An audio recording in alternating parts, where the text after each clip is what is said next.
আসসালামু আলাইকুম। ওয়ালাইকুম আসসালাম রহমতুল্লাহ। আমাকে ক্লিয়ারলি শোনা যাচ্ছে? জি, যাচ্ছে। আলহামদুলিল্লাহ। আমরা খুব শীঘ্রই ইনশাল্লাহ উইল স্টার্ট ইন 2 মিনিটস ইনশাল্লাহ। ওকে।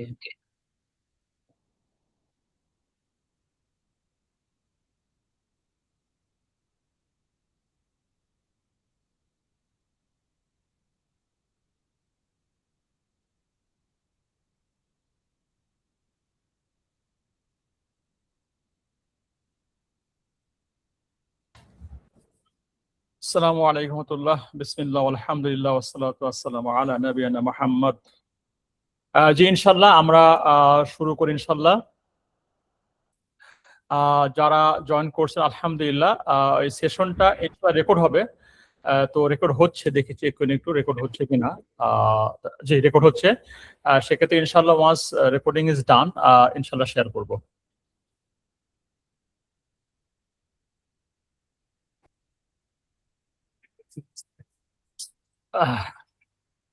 জি আজকের সেশনটা বেসিক্যালি হচ্ছে তাদের জন্য যারা এবছর হজে যাওয়ার প্ল্যান করেছেন। হ্যাঁ, তো ইনশাল্লাহ আমরা এই ধাপে ধাপে কয়েকটা সেশন নিব সো দ্যাট আপনারা যারা হজেতে চান তাদের জন্য হয়তোবা কিছু তথ্য দিয়ে হয়তো উপকার হতে পারে ইনশাল্লাহ, সেটা উদ্দেশ্য আর কি।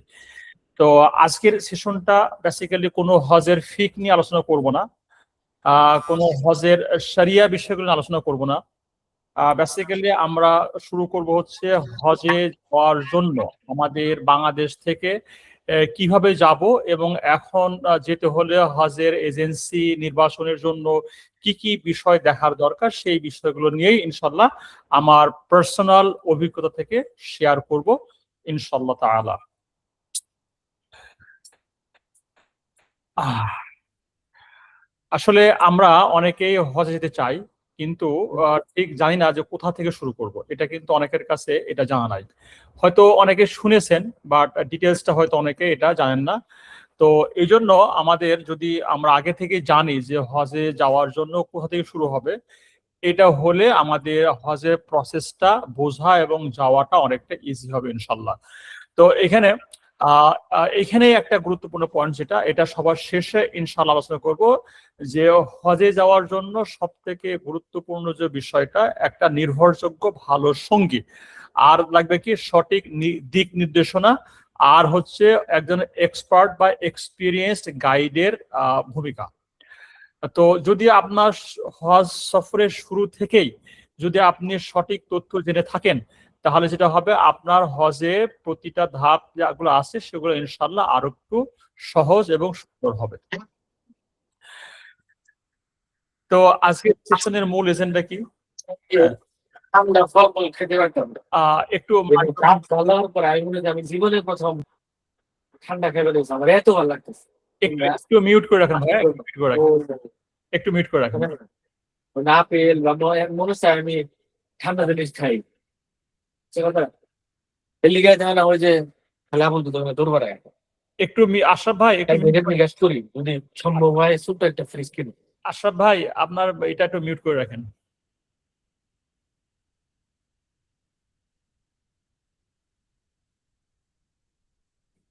জি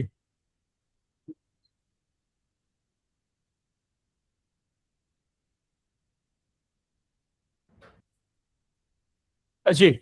তাহলে আজকের যেটা বলছিলাম আর কি, অনেকেই আমি বলতে শুনেছি যে ভাই আমি হজেতে চাই, কিন্তু এরপর কি, কার কাছে যাব, কিভাবে শুরু করব, কত টাকা লাগবে, কোন এজেন্সি ভালো, এই প্রশ্নটা কিন্তু সামনে আসেই। ঠিক আছে, তো এই যে সামনে আসে, এইগুলো আমাদের আজকে আলোচনার প্রথম ধাপ। আজকে আমরা মোট 5টি বিষয় নিয়ে ইনশাল্লাহ আলোচনা করব। একটা হচ্ছে বাংলাদেশের হজ প্রক্রিয়া, 2 নম্বর হচ্ছে হজ এজেন্সি নির্বাচন, 3 নম্বর হচ্ছে আহ হজ প্যাকেজ মূল্য। এটা সংক্ষেপে বলবো, কিন্তু ডিটেলসটা ইনশাল্লাহ পরবর্তী আমাদের যে নেক্সট সেশন সেখানে আমরা ইনশাল্লাহ আলোচনা করব।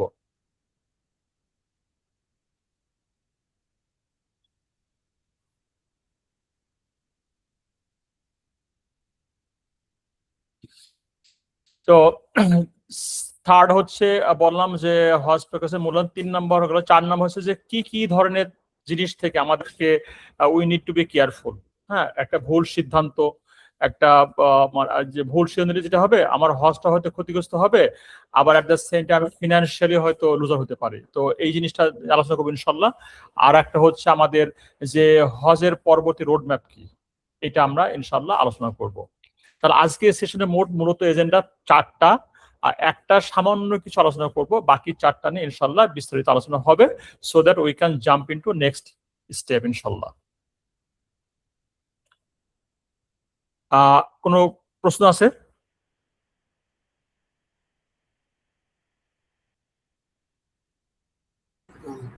না, আপাতত নাই। জি, সেশন শেষে থাকতে পারে। জি জি ইনশাল্লাহ। তো আমাদের হজ যাত্রার সামগ্রিক যে রোড ম্যাপ, প্রথমে হচ্ছে নিয়ত করা, নাম্বার 1। তো ইতিমধ্যে যারা হয়ে যাবেন তারা হয়তো নিয়ত করে ফেলেছেন যে আমরা হয়ে যাব, that is the most important thing. এটা নাম্বার 1, যে হজের জন্য প্রথম যে লাগবে নিয়ত করা। আমরা হয়তো বা নিয়ত করে ফেলেছি, আলহামদুলিল্লাহ।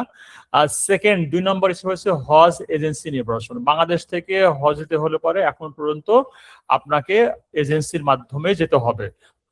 3 নম্বর প্রি রেজিস্ট্রেশন বা প্রাক নিবন্ধন। 4 নম্বর হচ্ছে আপনার নিবন্ধন, হজ রেজিস্ট্রেশন। 5 নম্বর হচ্ছে হজের প্যাকেজ সিলেকশন।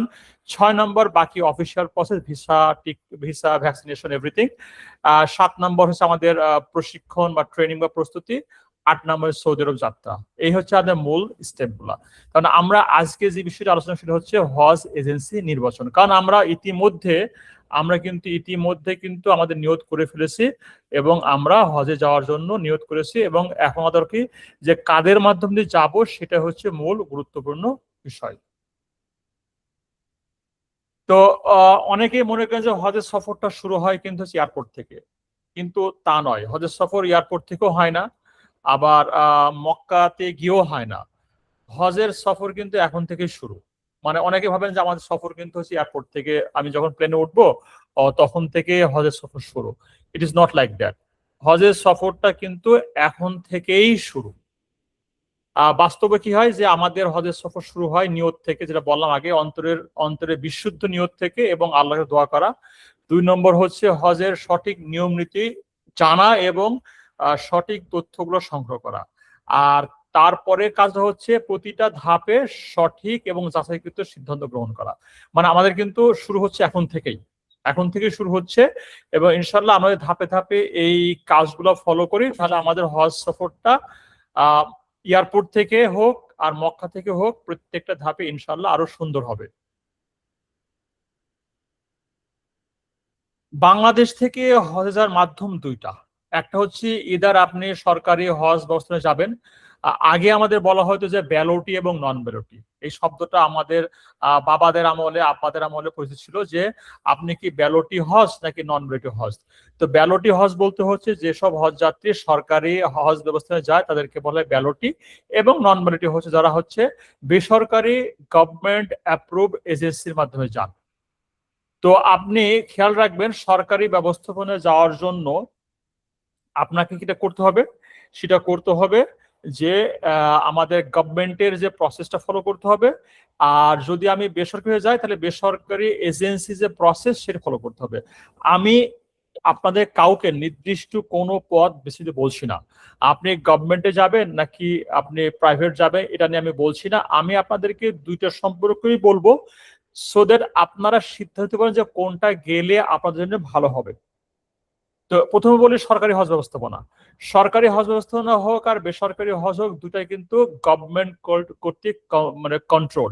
মানে 2টা ব্যবস্থাপনায় হচ্ছে 100% সরকারের একটা মাধ্যম দিয়ে কন্ট্রোল। এখানে একটা সরকারি হজ পোর্টাল আছে, আপনি সরকারি ব্যবস্থাপনায় যান আর বেসরকারি যান, এটা 100% সরকার কন্ট্রোল করে। প্রত্যেকটা ধাপ হচ্ছে কন্ট্রোল বাই গভর্নমেন্ট। তো সো এখানে একটা জিনিস বোঝা গেল। 2 নম্বর হচ্ছে সরকারি ব্যবস্থায় গেলে এখানে প্রাক নিবন্ধন আপনি স্থানীয় মনে করেন বাংলাদেশের যে কোনো ডিস্ট্রিক্ট থেকে গেলে সেখানে আপনার সরকারি ডিসি অফিস আছে, তারপরে ইসলামিক ফাউন্ডেশন আছে, ঢাকাতে আপনার হজের যে অফিসটা আছে আশকোনাতে, এখানে করতে পারবেন। তেমন হচ্ছে সরকারি মাধ্যমে গেলে আপনার যেটা করতে হবে সরকারি হজ অফিস অথবা ইসলামিক ফাউন্ডেশন অথবা যে কোনো ডিস্ট্রিক্ট শহরে ইসলামিক ফাউন্ডেশন বা সরকারি ডিসি অফিস থেকে আমরা প্রাক নিবন্ধন এবং নিবন্ধন করতে হবে।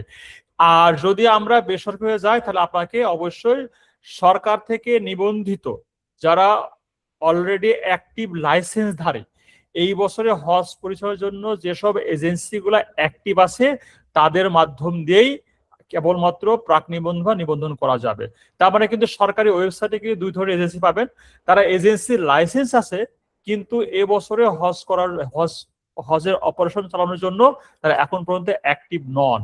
যদি অ্যাক্টিভ না থেকে থাকে সেক্ষেত্রে তারা হজের কোনো কার্যক্রম করতে পারবেন না। তার মানে হচ্ছে যদি আমি সরকারি হয়ে যাই তাহলে সেক্ষেত্রে পদ্ধতি কি, আমাদের সরকারি হয়ে গেলে পারে আমাদের পদ্ধতি হচ্ছে সরকারের হজ থেকে মানে হজ অফিস, তারপরে হচ্ছে আপনার ইসলামিক ফাউন্ডেশন এবং ডিসি অফিস, এবং এগুলো থেকে আমাদের প্রাক নিবন্ধন এবং নিবন্ধন করা যাবে। প্রাক নিবন্ধন করতে 30,000 টাকা লাগে। আর যদি আমি বেসরকারি হয়ে যাই সেখানেও 30,000 টাকা লাগে। সেখানে হচ্ছে আমাদের একটা নির্দিষ্ট এজেন্সির মাধ্যমে যেতে হবে। খেয়াল রাখতে হবে আপনি যে এজেন্সির মাধ্যমে যে চাচ্ছেন, আপনি সরকারি ওয়েবসাইট থেকে দেখবেন সেই এজেন্সিটা লাইসেন্সটা এই বছরের জন্য অ্যাক্টিভ আছে কিনা, এটা দেখে আপনাকে নিবন্ধন করতে হবে। খেয়াল রাখবেন এখন একটা প্রসেসে চেঞ্জ হয়েছে। এখন কোনো এজেন্সি সরাসরি ভাবে যদি কাজ করতে চায় কমপক্ষে একটা লাইসেন্সের এগেনস্টে 2,000 হাজি লাগে। প্রথমে ছিল 500, প্রথমে ছিল এনি নাম্বার অফ পিলগ্রিমস। তারপরে সৌদি সরকার বললো না, একটা লাইসেন্স দিয়ে কাজ করতে হলে কমপক্ষে 500 জন হাজি থাকতে হবে। তারপর আসলে 1,000, গত বছর মানে যে হজ শেষ হলো এবছর ছিল হচ্ছে 2,000 হাজি থাকতে হবে। তো একটা এজেন্সির পক্ষে তো আর 2,000 হাজি থাকা সম্ভব না, এই জন্য অনেকগুলো এজেন্সি মিলে একটা জোট তৈরি করে এবং সরকার থেকে জোটটা বৈধ, এবং ধরো 10টা বা 20টা বা 15টা এজেন্সি মিলে জোট তৈরি করে, এবং প্রত্যেকটা এজেন্সির জন্য একটা থাকে লিড এজেন্সি যে বেসিক্যালি এটা বাকি এজেন্সিগুলোর সঙ্গে কোঅর্ডিনেট করবে। তাহলে বোঝা গেল একটা লিড এজেন্সি থাকবে, তার আন্ডারে মাল্টিপল কোঅর্ডিনেটেড এজেন্সি থাকবে। তো এই জন্য আপনি যে এজেন্সি যাচ্ছেন নট নেসেসারি সেই এজেন্সিটা লিড এজেন্সি হবে, বাট ইদার উনি নিজে লিড এজেন্সি অথবা উনি অন্য কোনো লিড এজেন্সি আন্ডারে যাচ্ছে। এই তার মানে অবশ্যই সরকার কর্তৃক লাইসেন্স প্রাপ্ত হতে হবে। লাইসেন্সটি এই বছরের জন্য হজ অপারেশন পরিচালনার জন্য অ্যাক্টিভ থাকতে হবে। তো বোঝা গেল লিড এজেন্সি এবং আমাদের কোঅর্ডিনেট এজেন্সি। তো অনেকে আবার করে কি, অনেকে আবার আরেকটা লাইসেন্স ইউজ করে, কোনো হাজি কিন্তু এজেন্সি ছাড়া যেতে পারে না। তার মানে খেয়াল রাখবেন কোনো হাজি এজেন্সি ছাড়া যেতে পারে না। তো হয় সে আর একজন এজেন্সির লাইসেন্স ইউজ করে অথবা সে নিজে এজেন্সি। এটা এটা এটা এইভাবেই ব্যবসা হয়ে আসতেছে। তো সো আপনাকে খেয়াল রাখতে হবে আপনি যে এজেন্সি যাচ্ছেন সেই এজেন্সিটা সরকার কর্তৃক এবছরের জন্য অ্যাক্টিভ, বাস এইটুকু চেক করলে হবে ইনশাল্লাহ। এই বিষয়ে কোনো প্রশ্ন আছে আপনাদের? এই যে লিড এজেন্সি, কোঅর্ডিনেট এজেন্সি, সরকারি ব্যবস্থাপনা, এখন মনে রাখবেন যে মাধ্যম যান না কেন আপনি কিন্তু পোর্টালে, সরকারি যে গভর্নমেন্ট পোর্টাল আছে সেই পোর্টালে কিন্তু সমস্ত কিছু ভিজিবল। যা কিছু করবেন এটা কিন্তু গভর্নমেন্ট ট্র্যাক রাখে এবং government at the same time কিন্তু হাজিদেরকেও জানিয়ে দেয়। সো এখানে কোনো 2 নম্বরই করার কোনো সুযোগ নাই ইনশাল্লাহ। তো এখন যেটা হচ্ছে সরকার অলরেডি হজ 1448 বা 2027-এর জন্য অলরেডি একটা রোড ম্যাপ ঘোষণা করেছে। তার মধ্যে বলছে যে হজ নিবন্ধনের শেষ সময় 26শে সেপ্টেম্বর। খেয়াল রাখবেন যে হজ যে নিবন্ধন বলছি এটা কেন 26শে সেপ্টেম্বর শেষ হবে, এটা সারা বছরই কিন্তু প্রাক নিবন্ধন চলে। আমাদের প্রত্যেকটা মানে সৌদি সরকার প্রত্যেকটা দেশের সাথে কথা বলে একটা নির্দিষ্ট সংখ্যক কোটা দিয়ে থাকে। বাংলাদেশের জন্য এখন পর্যন্ত কোটা ছিল 1,27,000 কোটা ছিল। তো গত কোভিড পরবর্তী সময় কখনোই 1,27,000 ফিল্ড আপ হয় নাই। এটা আস্তে আস্তে কমছে, 87 ছিল, 80,000 বা 78 ছিল। তার মানে হচ্ছে প্রতি বছরে সৌদি সরকার একটা কোটা নির্ধারণ করে, সেই কোটাটা ফিল আপ করার জন্য কিন্তু আমাদের করে কি একটা ইনিশিয়ালি নাম লেখানো হয় যেটা হলো প্রাক নিবন্ধন। এই প্রাক নিবন্ধনে কিন্তু রাউন্ড দি ইয়ার চলে। তো যেহেতু এখন কোটার থেকে হাজির সংখ্যা কম, এখানে কোনো হ্রাস নাই, কিন্তু এবছর জানি না যে কোটা কি আগের মধ্যে থাকবে নাকি কমাবে। তো যেটাই হোক না কেন আপনার প্রাক নিবন্ধনটা এখনো চলমান আছে। মূল যে নিবন্ধনটা হবে সেখানে আপনার কমপক্ষে 3.5 লাখ টাকা দিয়ে যে নিবন্ধন করতে হবে, সেটা 26শে ডিসেম্বর মধ্যে শেষ করতে হবে, এটা বলেছে। আর আনুষ্ঠানিক হজ ফ্লাইট শুরু হবে 1 জুলকদা, যেটা 1 জুলকদা 1448, যেটা অ্যাপ্রক্সিমেটলি হবে 8 এপ্রিল থেকে শুরু হবে। আর আরাফা হবে 15 মে, যেটা হচ্ছে চাঁদ দেখার উপরে নির্ভরশীল। তার মানে হচ্ছে আমাদের আগে কিন্তু হজ নিবন্ধনটা দেখা যায় রমাদান মাসে চলতো, এখন কিন্তু এটা আস্তে আস্তে আগিয়ে নিয়ে এসেছে। গত বছর কিন্তু 22 ডিসেম্বর কিন্তু সবকিছু বন্ধ হয়ে গেছে। তো এই জন্য এবছর আরো আগে দিয়েছে, কারণ সৌদি সরকার চাচ্ছে আপনার যত আগে দিবে সৌদি সরকারের পক্ষ থেকে আপনাদের জন্য তাঁবু এবং অন্যান্য ব্যবস্থা করা সহজ হবে। যত পরে দিবেন সেক্ষেত্রে যেটা হবে, সেক্ষেত্রে আমাদের তাঁবুর লোকেশন বা অন্যান্য সার্ভিসের দাম কমতে পারে। এই জন্য সৌদি থেকে চাপ থাকে, এটা সৌদি চাপ থাকে যে বাংলাদেশ থেকে কজন যাবে এই কাউন্টটা সেই সরকার চায়। এইটাকে মাথায় রেখে বাংলাদেশ সরকার উভয় সরকারে মিলে বলছে 26শে সেপ্টেম্বর এটা হচ্ছে হজ নিবন্ধনের শেষ সময়। তো এই ডেটটা খেয়াল রাখবেন। আর হজের ডেটগুলো কিন্তু খুব দ্রুত চলে যায়, এটা আবার অভিজ্ঞতায় বলছি। মানে হজে যে ডেটগুলো আসে, একটা মাইলস্টোন আসে, এটা কিন্তু it flies like anything, very quick চলে যায়। এই জন্য খুব খেয়াল রাখবেন যে ডেটগুলো আমাদেরকে খেয়াল রাখতে হবে যেন দ্রুত চলে গিয়ে আমরা মিস না করি। এখন আসি যে এজেন্সি নির্বাচনটা কেন গুরুত্বপূর্ণ। হ্যাঁ, এজেন্সি নির্বাচনটা কেন গুরুত্বপূর্ণ সেটা নিয়ে ইনশাল্লাহ আলোচনা করব।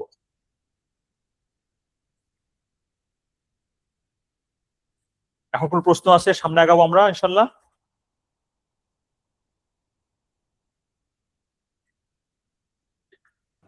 জি হ্যাঁ, আমার একটা প্রশ্ন আছে। জি বলুন। এই যে প্রাক নিবন্ধন করার জন্য মানে যে 26শে সেপ্টেম্বরে যে টাইমটা বললো, এর মধ্যে কত টাকা জমা দেওয়া লাগে? মানে কত টাকা করানো প্রাক নিবন্ধনের জন্য? প্রাক নিবন্ধনের জন্য ইনিশিয়ালি যখন আপনি প্রাক নিবন্ধন টাকা জমা দেবেন সেটা হচ্ছে 30,000 টাকা দিতে হবে। আর যখন মূল নিবন্ধন যেটা হবে তখন 3,50,000। তারপরে হচ্ছে আপনার নিবন্ধনের জন্য টোটাল লাগবে 3,80,000 টাকা। প্রথম পর্যায়ে দিবেন 30,000 টাকা, সেকেন্ড হয়ে দেবেন 3,50,000 টাকা। আচ্ছা, আর এখন কি এই পর্যন্ত মানে আমাদের একটা মানে এস্টিমেট আছে যে কিরকম লাগতে পারে? মানে এরকম কি কোনো কিছু নির্ধারণ করা হয়েছে? ফাইনাল প্যাকেজটা এখন পর্যন্ত কোনো ডিক্লারেশন আসে নাই, কারণ গভর্নমেন্ট কোনো ডিক্লেয়ার দেয় নাই। ঠিক আছে, কারণ ঠিক আছে। প্রতি বছরে কিন্তু হজের প্রসেস, হজের এগুলো চেঞ্জ হচ্ছে। আর একটা চেঞ্জ, হজের প্যাকেজের দাম বাড়ে, তার কাছে যে আমাদের টাকার সাথে রিয়াল একটা মূল্যটা, টাকার সাথে রিয়ালের যে রেট, এটা চেঞ্জ হয়। এইটা মাথায় রেখে এটা এখন পর্যন্ত সৌদি সরকার আমাদের সাথে বাংলাদেশ সরকার বসে কোনো প্যাকেজের রূপরেখা দেয় নাই। এই জন্য এই বছরের প্যাকেজের কোনো খরচের হিসাব দেওয়াটা ঠিক হবে না। বাট গত বছরের যে হিসাবটা আছে সেটা হয়তো আপনাদেরকে আইডিয়া দেওয়া যেতে পারে। তো সেটা ইনশাল্লাহ আগামী সপ্তাহের সেশনে প্যাকেজের যে রূপরেখা বা কনস্ট্রাকশন, ওটা ইনশাল্লাহ আমরা আলোচনা করবো। আজকে শুধু দেখবো যে এজেন্সি নির্বাচন দেখবো, যে আসলে আমি ব্যক্তিগত আলহামদুলিল্লাহ হজ নিয়ে কাজ করতে গিয়ে যেটা দেখেছি যে হজের অভিজ্ঞতাটা ডিপেন্ড করতেছে হচ্ছে বাংলাদেশ থেকে কিছু সিদ্ধান্ত নেওয়া থেকে। ঠিক আছে, বাংলাদেশ থেকে কিছু সিদ্ধান্ত যদি সঠিক নেন তাহলে হজের অভিজ্ঞতা ভালো হবে। আর যদি কিছু সিদ্ধান্ত মানে ঠিক মতো না নেন তাহলে কি হবে, ওখানে গিয়ে অভিজ্ঞতা ভালো হবে না। এটা আমার অভিজ্ঞতাকে বলি। আমি একটা মাত্র আপনাদেরকে উদাহরণ দিব সো দ্যাট আপনি বুঝতে পারেন। আমরা জানি যে বাংলাদেশে কিন্তু মোস্টলি হচ্ছে হানাফি ফিক ফলো করে। ঠিক আছে, তো হজে কিন্তু কোনো ফিক না, হজে কিন্তু একটাই ফিক। কারণ হচ্ছে কি, রাসূল সাল্লাল্লাহু আলাইহি ওয়াসাল্লাম জীবনে কিন্তু একবারই হজ করেছেন। সালাতের ক্ষেত্রে ভিন্নতা কেন এসেছে? কারণ হয়তো রাসূল সাল্লাল্লাহু আলাইহি ওয়াসাল্লাম জীবনের বিভিন্ন সময়তে বিভিন্ন সাহাবী বিভিন্ন অবস্থায় সালাত করে দেখেছেন, যার জন্য সালাতের কিছুটা হাদিসে ভিন্নতা লক্ষ্য করা যায়। কিন্তু হজের ক্ষেত্রে কিন্তু এরকম কোনো সুযোগ নাই। কারণটা কি, রাসূল সাল্লাল্লাহু আলাইহি ওয়াসাল্লাম জীবনে একবারও হজ করেছেন এবং লক্ষাধিক সাহাবী কিন্তু ওনাকে একইভাবে হজ করে দেখেছেন। এই জন্য কোনো ভিন্নতা নাই।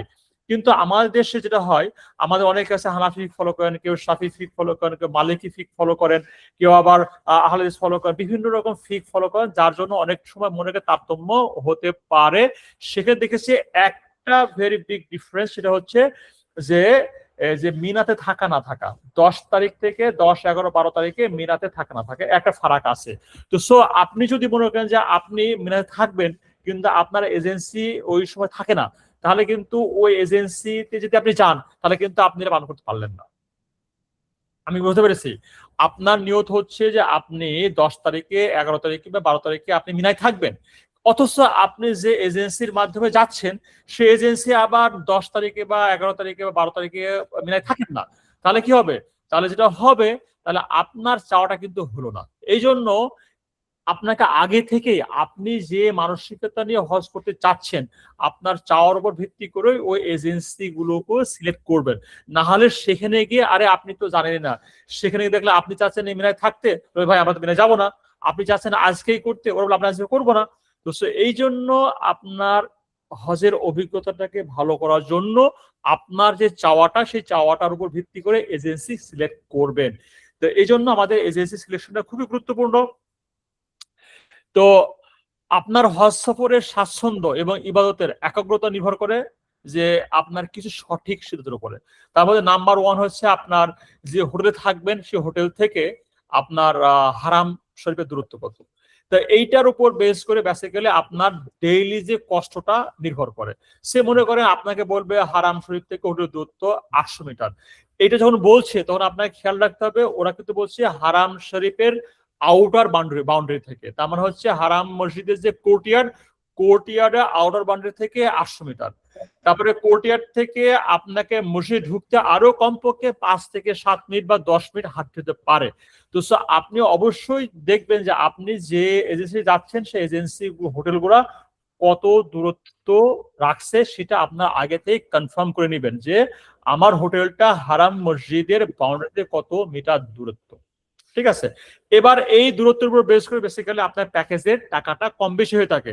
তো আপনার যেরকম আপনাকে ট্রেড অফ করতে হবে যে কোনটা বেশি আপনার বেশি গুরুত্বপূর্ণ, টাকাটা ভার্সেস আরামটা, এই দুটো মিলে আপনাকে সিদ্ধান্ত নিতে হবে। এটা আমরা ইনশাল্লাহ পরে দেখবো। তার মানে 1 নম্বর দেখতে হবে যে আপনাকে যে এজেন্সি যাচ্ছেন সেই এজেন্সি বলবেন যে হারাম শরীফ থেকে আপনার হোটেলগুলো সাধারণত কত দূরত্ব হয়ে থাকে। 1। 2 নম্বর হচ্ছে মিনা এবং আরাফাতে আপনার কোন ধরনের টেন্ট হবে, এটা কি এ ক্যাটাগরি নাকি বি ক্যাটাগরি নাকি সি ক্যাটাগরি নাকি ডি ক্যাটাগরি। কারণ হচ্ছে এই ক্যাটাগরির উপর বেস করে কিন্তু টেন্টের সুযোগ সুবিধা নির্ভর করে, কম বেশি হয়। প্লাস হচ্ছে যে যত টেন্টের ক্যাটাগরি ভালো হবে তত জামাতের কাছাকাছি হবে। তার মানে যে এ হয় তাহলে ক্লোজেস্ট টু জামারা, যদি বি হয় তাহলে এর থেকে একটু বেশি দূর হবে, সি হলে আর একটু দূর হবে, ডি হলে ফার অ্যাওয়ে ফ্রম দা জামারা। তো আপনাকে জিজ্ঞেস করতে হবে যে আপনারা যে আমাদেরকে রাখবেন সেটা কোন ক্যাটাগরির টেন্টে রাখবেন। সাধারণত বাই ডিফল্ট বাংলাদেশ থেকে যেসব হাজীগঞ্জ যান এজেন্সিগুলো আছে সেগুলো আমাদেরকে ডি ক্যাটাগরিতে রাখেন এবং এটা আপনার আগে থেকেই নিয়ে নেবেন ইনশাল্লাহ। তো এটা আপনাকে আগে থেকে এটা জেনে নেবেন যে কোথায় রাখতে হবে। আসলে আমাদের একটা অনেক সময় আমাদের এই কোশ্চেনটা আমার মনের মধ্যে আসছে, আমরা কি আসলে একটা নির্ভরযোগ্য এজেন্সি খুঁজি নাকি একটা কম্পিটিটিভ প্রাইসের প্যাকেজ খুঁজি? আমার মনে হয় সবাই কি করি সস্তা প্যাকেজ খুঁজি।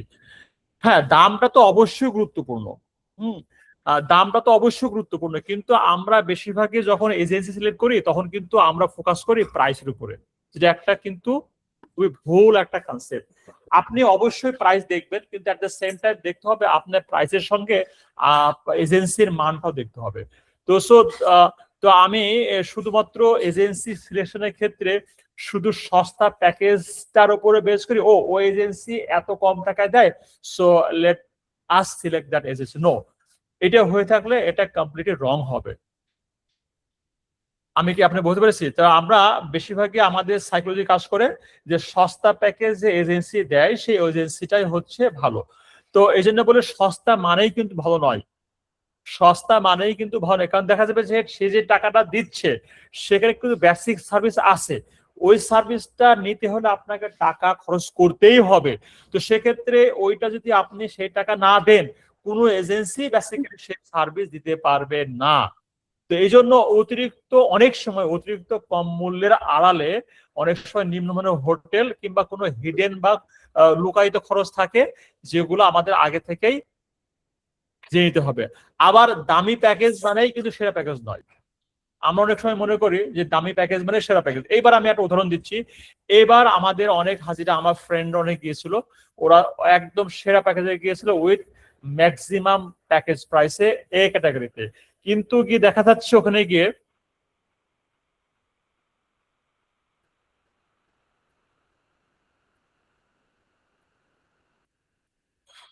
ওই যে ক্রস চিহ্ন তো ক্লিক করলে কেটে যাবে ওইটা, মানে একবার ডান পাশের আইকনটা। হ্যাঁ, এখন আপনি ওই যেখানে যাচ্ছেন, যেখান থেকে শেয়ার করছেন সেখানে যান।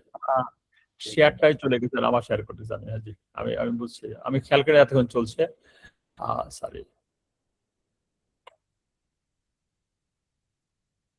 রাইট, অলরাইট, হুম হুম। জি।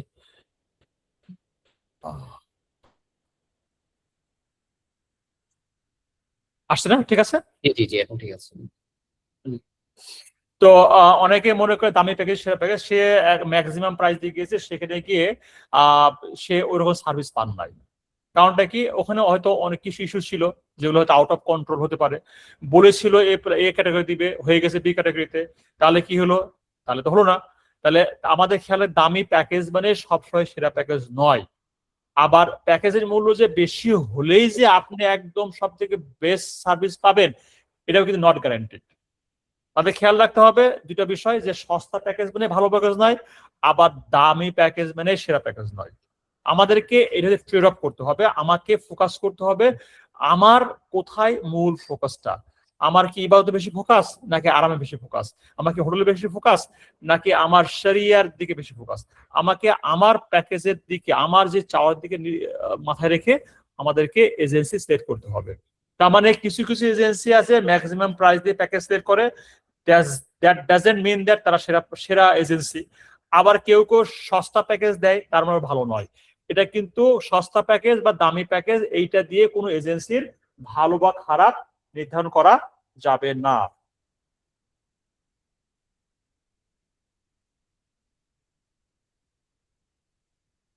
তাহলে আপনাদেরকে প্রথমত কোন এজেন্সির এজেন্সি সিলেক্ট করবে, যেসব যাবে। হোটেল সুবিধা কি, হারাম শরীফ থেকে যেটা আগে বললাম, হোটেল থেকে হারাম শরীফ কত দূরত্বে আছেন এটা জিজ্ঞেস করবেন। তাবুর মান এটা জিজ্ঞেস করবেন, যে কোন যেটা আগে বললাম। মাসারে যাতায়াত, তাহলে মাসারে যাতায়াত দুইটা পদ্ধতি আছে। যদি আপনি গভর্নমেন্টে যান আর বেসরকারি যান, দুইটা ওয়ে আছে। এই যে মাসারে যাতায়াত মানে হচ্ছে যে হোটেল থেকে মিনা, মিনা থেকে আরাফাত, আরাফাত থেকে আবার মুজদলিফা, মুজদলিফা থেকে আবার জামারা বা হোটেল। এই যে আমাদের ট্রান্সপোর্টেশনটা, এটা কিভাবে হবে? এটা কি বাসে হবে, নাকি ট্রেনে হবে, নাকি মোয়াল্লেমের বাসে হবে, নাকি কোনো ভিআইপি বাসে হবে? তার মানে আপনাকে জিজ্ঞেস করতে হবে যে আপনাকে যে প্যাকেজে দিবে, সাধারণত সেই প্যাকেজে গত বছরের প্যাকেজটা আলোচনা করবে। আপনার যে গত প্যাকেজটা করেছিলেন সেই প্যাকেজে সাধারণত আপনাদের এই মুভমেন্টটা কিভাবে হয়ে থাকে জেনে নেবেন। ওরা বলে দিবে যে ভাই আমরা ট্রেনে যাই, আমাদের ভিআইপি বাস থাকে, আমরা মোয়াল্লেমের বেসিক সার্ভিস নিই, এটা বলে দিবে ইনশাল্লাহ। এটা আপনাকে জানতে হবে।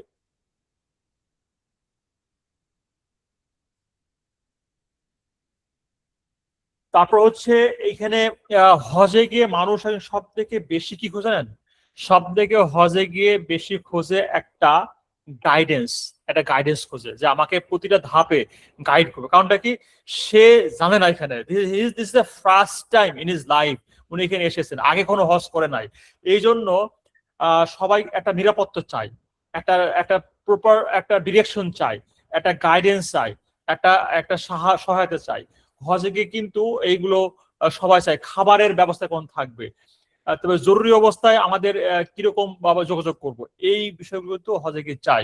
এখানে ফুল টাইম গাইড থাকবে কিনা, গ্রুপের সাথে সার্বক্ষণিক হজের নিয়ম দিক নির্দেশনা দেওয়ার জন্য অভিজ্ঞ স্কলার বা গাইড থাকবেন কিনা, এটা জেনে নেবেন। খেয়াল রাখবেন, স্কলার থাকলেই হবে না, মেন্টর থাকলে হবে না। আপনাদের যে এজেন্সিতে যাবেন, সেই এজেন্সির যে গাইড আছেন বা স্কলার আছেন, তাদের কত বছরের হজের গ্রাউন্ড লেভেলে কাজ করার অভিজ্ঞতা আছে, এটাও জেনে নিবেন। তো 3 বেলা খাবার আছে কিনা এটা জেনে নিবেন। তবে আমি আমি আমি আপনাদেরকে স্ট্রংলি সাজেস্ট করব যে খাবার ছাড়া কোনো হজের প্যাকেজ দিবেন না। কারণ ওখানে গিয়ে খাবার খোঁজা, খাবার খোঁজা এবং খাবার কিনে খাওয়া, এটা বেসিক্যালি এটা আরেকটা হ্যাপা। যেটাই হোক না কেন, আপনারা, আমার এটা স্ট্রংলি রিকমেন্ডেশন, আপনারা যে প্যাকেজে নেন না কেন, যে এজেন্সি যান না কেন, অবশ্যই খাবার সহ প্যাকেজ দেবেন। এটা আপনার অনেক কিছু সহজ করে দিবে। আবার জিজ্ঞেস করে নেবেন যে আপনার খাবার দিবেন এটা বাংলাদেশি খাবার নাকি আপনার সৌদি ক্যাটারিং, এটা জিজ্ঞেস করে নেবেন। কারণ বর্তমানে কিন্তু খাবার এটা নুসুক অ্যাপ্রুভ রেস্টুরেন্ট ছাড়া খাবার দেয় না। এই জন্য জিজ্ঞেস করবেন আপনাদের এজেন্সি যে খাবারের ব্যবস্থা করা হয় এগুলো দিয়ে কি বাংলাদেশি ক্যাটারিং হবে নাকি সৌদি ক্যাটারিং হবে। জরুরি অবস্থায় অসুস্থ হলে গ্রুপ লিডারের সাথে সরাসরি কোনো যোগাযোগ ব্যবস্থা আছে কিনা বা সাধারণত কি ধরনের কাজ করে, এই ধরনের বিষয়গুলো জেনে নিবেন। একটা ভালো এজেন্সি যাদেরকে আপনি বুঝবেন দে আর দা ভালো এজেন্সি, কিভাবে বুঝবেন? Green flag. তারা যে কোনো বিষয়ে স্পষ্ট এবং স্বচ্ছ তথ্য দিয়ে থাকে। তারা প্রত্যেকটা বিষয়ে আপনাকে ক্লিয়ার ইনফরমেশন দিবে। শুরুতেই মক্কা মদিনার হোটেলের সুনির্দিষ্ট নাম ধাম ঠিকানা গুগল লোকেশন সব কিছু দিবে। যদি একটা এজেন্সি আপনাকে এটা দিয়ে থাকে ধরে রাখবেন এটা একটা আস্থার একটা গ্রিন ফ্ল্যাগ। সেকেন্ড হচ্ছে ওই এজেন্সিগুলো আপনাকে মৌখিক প্রতিশ্রুতির বদলে সমস্ত কিছু লিখিত একটা চুক্তি দিতে যাবে। যারা ভালো এজেন্সি তারা আপনাকে কোনো মুখে কিছু বলবে না, যা কিছু আপনাকে সেবা দেওয়ার কন্ট্রাক্ট করবে বা আপনাকে সেবা দেওয়ার প্রতিশ্রুতি করবে ওগুলো লিখিত আকারে দিবে এবং আপনাকে কোনো অসম্ভব সেবা দেওয়ার প্রলোভন দেখাবে না।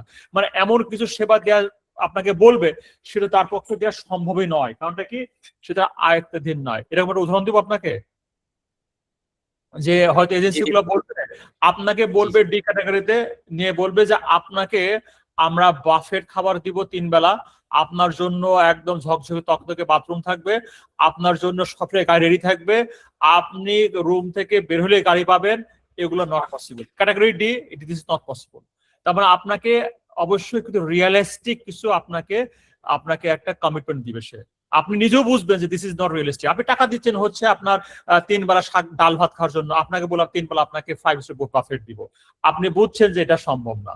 আপনাকে বলছে যে আবার কোনো এক্সট্রা ভিআইপি বাস নাই, বলবে আপনার যে ডেডিকেটেড বাস থাকবে, কারণ আপনার দিও not paying for that one, আপনাকে বলবে এই সেবা দিব। তো অসম্ভব কোনো সেবা দেওয়ার যদি কোনো কমিটমেন্ট দেয় সেটা বুঝবে যে এটা রেড ফ্ল্যাগ। বাট সাধারণত ভালো এজেন্সিরা কোনো আপনাকে অসম্ভব কোনো কমিটমেন্ট দিবে না, যেটা সম্ভব সেটাই দিবে। আর আপনারা মাঠ পর্যায়ে মানে আপনাদের যারা গ্রাউন্ড লেভেলের কাজ করার অভিজ্ঞতা আছে দীর্ঘ বছরে, তাদের দেখবেন আছে তারা। এবং যারা ভালো এজেন্সি তারা কিন্তু খুব active in communication. They use to share all the information. তারা শুরু থেকে শেষ পর্যন্ত প্রত্যেকটা ইনফরমেশন কিন্তু ধাপে ধাপে তা শেয়ার করে। যে কোনো অবস্থাতে যদি কোনো কিছু চেঞ্জ হয় আগে থেকে আপনাকে শেয়ার করে। আর যদি কোনো এজেন্সি ভালো না হয়ে থাকে তাহলে উল্টোটা হয়ে থাকে। তাহলে আমাদের একটা ভালো এজেন্সির কি কোয়ালিটি? Green flag. তারা সবসময় ক্লিয়ার এবং একদম স্পষ্ট আকারে আপনাদের তথ্য দিবে। আগে থেকে হোটেলের নাম ধাম ঠিকানা গুগল লোকেশন শেয়ার করবে। তারা কোনো মৌখিক কোনো কমিটমেন্ট দিবে না, সবসময় লিখিত একটা কমিটমেন্ট দিবে। তারা কিন্তু আনরিয়েলিস্টিক কোনো কমিটমেন্ট দিবে না। তাদের মাঠ পর্যায়ের রিয়েল টাইম গ্রাউন্ড লেভেলের কাজ করে অভিজ্ঞতা থাকে, এরকম টিম থাকবে। আপনার সেই টিমের আপনার অভিজ্ঞতা জেনে নেবেন। প্লাস হচ্ছে তারা সবসময় অ্যাক্টিভ ইন কমিউনিকেশন এবং তারা টাইমলি তাদেরকে যখন যে দরকার প্রত্যেক তথ্য তারা শেয়ার করবে এবং তারা দ্রুত রেসপন্স করবে, এমন মিডিয়ামও তারা ইউজ করে। যদি মানে রেড ফ্ল্যাগ যেসব কোয়ালিটি থাকলে পরে বলবো যে এইসব এজেন্সি দূরে থাকবেন। অস্বাভাবিক কম দামে প্রচার, গভর্নমেন্টের থেকে যদি কম টাকার কোনো প্যাকেজ থেকে থাকে তাহলে অবশ্যই that is a red flag. কারণ সরকার বলছে this is the package price, this are the package prices, যার নিচে কোনো এজেন্সি ডিক্লেয়ার করতে পারবে না। যদি সরকারি প্যাকেজের থেকে কম টাকার প্যাকেজ ডিক্লেয়ার করে সেক্ষেত্রে অবশ্যই সেক্ষেত্রে রেড ফ্ল্যাগ আছে। সবকিছু মুখে বলে কিন্তু কোনো কিছু লিখে দিতে অনীহা থাকে এবং কোনো কিছু জিজ্ঞাসা করে ভাই হোটেল ভালো হবে কোন টেনশন নেন না, হোটেল কাছাকাছি হবে কোন টেনশন না, এই হোটেলটা ওখানে হবে কোন টেনশন নেন না, ভাই হোটেলে কোনো টেনশন নেন না, আমাদের হোটেল ভালো জায়গা হবে। মানে কিন্তু অস্পষ্ট উত্তর দিবে। রেদার আপনাকে যদি বলে ভাই হোটেল নামটা দেন, গুগল লোকেশন শেয়ার করেন, ওরা দিতে যাবেন আপনাকে এটা। কারণ ওরা হয়তো করবে কি আপনাকে হজের ওকে নিয়ে গিয়ে হোটেল হয়তো কিনবে। অনেকে আছে হজের আগে হোটেল কিনে না, ওখানে গিয়ে হোটেল কিনে। একজন হজে 2 দিন আগে যায় হোটেল কিনে রাখে।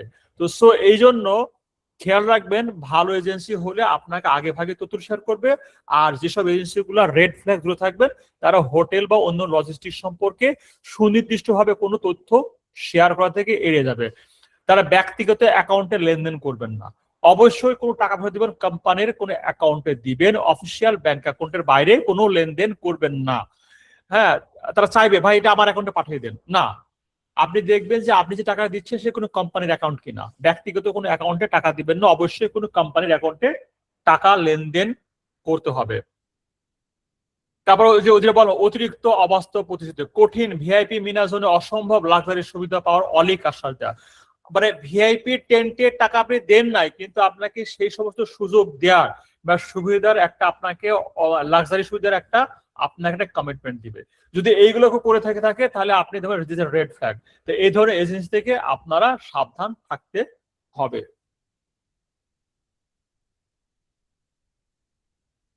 আর এসব বিষয়ে কিন্তু সরকারি কিছু কিছু পরামর্শ আছে। আপনাদের কাজ হচ্ছে যেসব এজেন্সির মাধ্যমে আপনারা হয়ে যাবেন, যখন প্রাক নিবন্ধন করবেন, প্রাক নিবন্ধন করার পরে আপনাকে একটা নাম্বার দেওয়া হবে। আপনি আপনার SMS এ একটা ট্র্যাকিং নাম্বার পাবেন। ওই ট্র্যাকিং নাম্বারটা দিয়ে আপনি যে সরকারি যে ওয়েবসাইট আছে PRP, পিলগ্রিম রেজিস্ট্রেশন পোর্টাল, ওখানে গিয়ে আপনি ভেরিফাই করতে পারবেন। এবং সরকারি যে পোর্টালটা আছে haj.gov.bd, ওখানে গিয়ে আপনার সরকারি যে অনুমোদিত হজ তার লাইসেন্স আছে চেক করে দেখবেন, এটা বলছে। তারপর দেখবেন যে আপনার অবশ্যই যে এজেন্সির মাধ্যমে যাবেন সে এজেন্সি আপনার সঙ্গে একটা চুক্তিপত্র করতে হবে, এবং চুক্তিপত্র প্রত্যেকটা পাতায় সাইন করতে হবে। আপনি যে এজেন্সি যাবেন সেই এজেন্সি বলবেন ভাই আপনাদের চুক্তিপত্রটা কপি আমাকে দেন, আপনারা অবশ্যই কপি একটা নিয়ে নেবেন। তারপর হচ্ছে আপনি প্রতি ধাপে যে টাকা পে করছেন সে টাকা পেয়ের বিপরীতে যে এজেন্সির সিল স্বাক্ষর সম্বলিত যে আপনাদের মানি রিসিপ্ট, এগুলো আপনারা, সরকার বলছে এগুলো আপনারা কি করবেন, এগুলো অবশ্যই আপনারা সংগ্রহ করবেন। এবং আপনারা যেটা অনেকে করে সশরীরে আপনারা এজেন্সির মূল কার্যালয়ে পরিদর্শন করবেন। হাই কোম্পানি কিনা, আপনারা এজেন্সির অফিসে সরাসরি দেখবেন যে আসলে এজেন্সির অফিস আছে কিনা, সেই এজেন্সির স্টাফ আছে কিনা, এজেন্সির অফিস স্পেস কেমন আছে, এগুলো দেখে আপনারা অবশ্যই যাচাই করবেন। তারপর হচ্ছে সরকার থেকে কি বলছে, 1 নাম্বার যে এজেন্সির মাধ্যমে লাইসেন্স যাচ্ছেন সেই এজেন্সির লাইসেন্স ঠিক আছে কিনা, 2 নম্বর ওই এজেন্সির স্ট্যান্ডার্ড চুক্তি ঠিক আছে কিনা, 3 নাম্বার হচ্ছে সমস্ত কিছু পেমেন্টের যে অফিসিয়াল রিসিপ্ট গুলা ও রাখতে বলছে, 4 নম্বর বলছে হচ্ছে সশরীরে ও এজেন্সির অফিস ভিজিট করতে। হ্যাঁ, আপনার যদি কেউ পরিচিত থেকে থাকে, হ্যাঁ, এ নিয়ে একটা আপনার একটা জোকস বলে, এটা আমার খুব ভালো লাগে জোকসটা। তো অনেকে আছে না যে বিদেশে যায়, তো বিদেশে যে দালাল লাগে না, দালাল, তো খালাতো ভাই বলতেছে ভাই তো দালাল লাগবে না, আমার সাথে গেলেও হবে। তো ভাই গিয়ে দেখে সে নিজেই বড় দালাল। তো এই জন্য আমাদের উচিত হচ্ছে কাউরের পাল্লায় না পড়ে সরাসরি আপনার অফিস পরিদর্শন করবেন, ঠিক আছে। এবার আমি আমার মাঠ পর্যায়ের বাস্তব অভিজ্ঞতা থেকে যে আসলে দেখি যে আসলেই হাজিরা কিন্তু অনেক কিন্তু ভোগান্তি ঘটে। হাজিরা কিন্তু অনেক ভোগান্তি ঘটে। এই মাঠ পর্যায়ে আমার অভিজ্ঞতা থেকে আমি আপনাদেরকে একটু শেয়ার করব। একটা সেকেন্ড।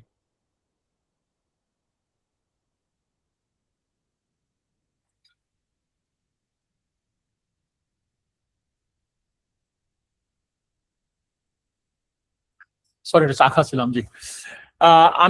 আমি আসলে বেসিক্যালি কোনো এজেন্সির নাম বলবো না, ঠিক আছে, কোনো এজেন্সির নাম বলবো না। তবে আমি মাঠ পর্যায়ে মানে একদম গ্রাউন্ড হজে গ্রাউন্ড লেভেলে কাজ করতে দেখেছি যে একই জায়গা, একই হোটেল, একই মিনার টেন্ট, একই দিনে আরাফা, একই সঙ্গে যাওয়া, কিন্তু হাজের অভিজ্ঞতা এক নয়, এক্সপ্রেসটা এক নয়। তার কারণটা কি? কারণটা তার প্রস্তুতিটা এক নয়, তাদের প্রিপারেশনটা এক নয়, তাদের সিদ্ধান্তটা এক নয়। হ্যাঁ, অনেক হাজি আছেন আমি দেখেছি যারা মক্কা বা মিনায় এসে প্রথমবার বুঝতে পারে তারা আসলে কি সেবার জন্য নিবন্ধন করেছিলেন। মানে তারা প্রথম দিন, মানে প্রথমবার, মানে এইখান থেকে বুঝে নাই, কিন্তু ওখানে গিয়ে বোঝে তারা কি কি সেবার জন্য বেসিক্যালি এই এজেন্সিটাকে সিলেক্ট করেছিলেন। কারণটা কি প্রথমে তারা যথেষ্ট প্রশ্ন করে এজেন্সির কাছে এই বিষয়গুলো জেনে নেয় নাই, শুধুমাত্র পরিচিত কারো কথার উপর নির্ভর করেছেন কিংবা শুধুমাত্র দামের উপর ভিত্তি করে সিদ্ধান্ত নিয়েছেন। এই জন্য আমি যেটা বলি যে হজের দিনগুলোতে যে হাজিদের ভোগান্তি পথে হয়, হজে গিয়ে যে অভিজ্ঞতাটার মানে চেঞ্জ হয়, একই জায়গায় একই হোটেল, একই টেন্ট, একই বাস, একই সবকিছু একই রকম, কিন্তু এক্সপিরিয়েন্সটা ভিন্ন। কারণটা হচ্ছে কি, কারণ বাংলাদেশ থেকে আমরা তড়িঘড়ি করে কিছু ভুল তথ্য ভিত্তি করে আমরা এজেন্সি সিলেক্ট করেছিলাম। এই জন্য এই জন্য আপনার অভিজ্ঞতাটাকে যদি ভালো করতে হয়, প্রথম ধাপটা হচ্ছে সঠিক এজেন্সি তাকে সিলেক্ট করে নেওয়া, এবং তাই সিদ্ধান্ত নেওয়ার আগেই এটা যাচাই করুন। এবং সিদ্ধান্তের আগে আপনি বুঝে নেন, যা কম্পেয়ার করবেন, এজেন্সি কম্পেয়ার করবেন হচ্ছে বিফোর গোয়িং টু হজ, না, এজেন্সি কম্পেয়ার করবেন before you do your final registration. মানে আপনি প্রাক নিবন্ধন করার আগেই, আমি আপনাকে স্ট্রংলি রিকমেন্ড করব, প্রাক নিবন্ধন করার আগে আপনি এজেন্সিগুলো কম্পেয়ার করবেন। যদি করেও ফেলেন, দেখা গেলো যে আপনার পরবর্তীতে এজেন্সি ট্রান্সফারের সুযোগ আছে, এটা এজেন্সি ট্রান্সফার করা যায়, বাট স্ট্রংলি রিকমেন্ড হচ্ছে আপনি যদি যে এজেন্সিতে যাবেন সেটা কম্পেয়ার করবেন, সেটা প্রাক নিবন্ধন বা নিবন্ধন করার আগে আপনারা এই কম্পেয়ার করবেন। আপনার যে মনে প্রশ্নগুলো আছে সেই প্রশ্নগুলো সরাসরি গিয়ে আপনার এজেন্সির যে কর্তব্যরত লোক আছে আপনারা জিজ্ঞেস করে নেবেন, মূল এজেন্সির সঙ্গে যোগাযোগ করে জেনে নেবেন, যেন আপনার সেখানে কোনো কনফিউশন না থেকে থাকে। কারণ এটা আমি আসলে দেখেছি, যে আমি রিয়েলি দেখেছি। কারণটা কি, কারণ হয়তো অনেক কিছুই এখানে জিজ্ঞাসা না করে যায়, গিয়ে ওখানে গিয়ে কনফিউশন হয় এবং গন্ডগোল হয়, ওখানে গিয়ে প্রচুর গন্ডগোল হয়। এই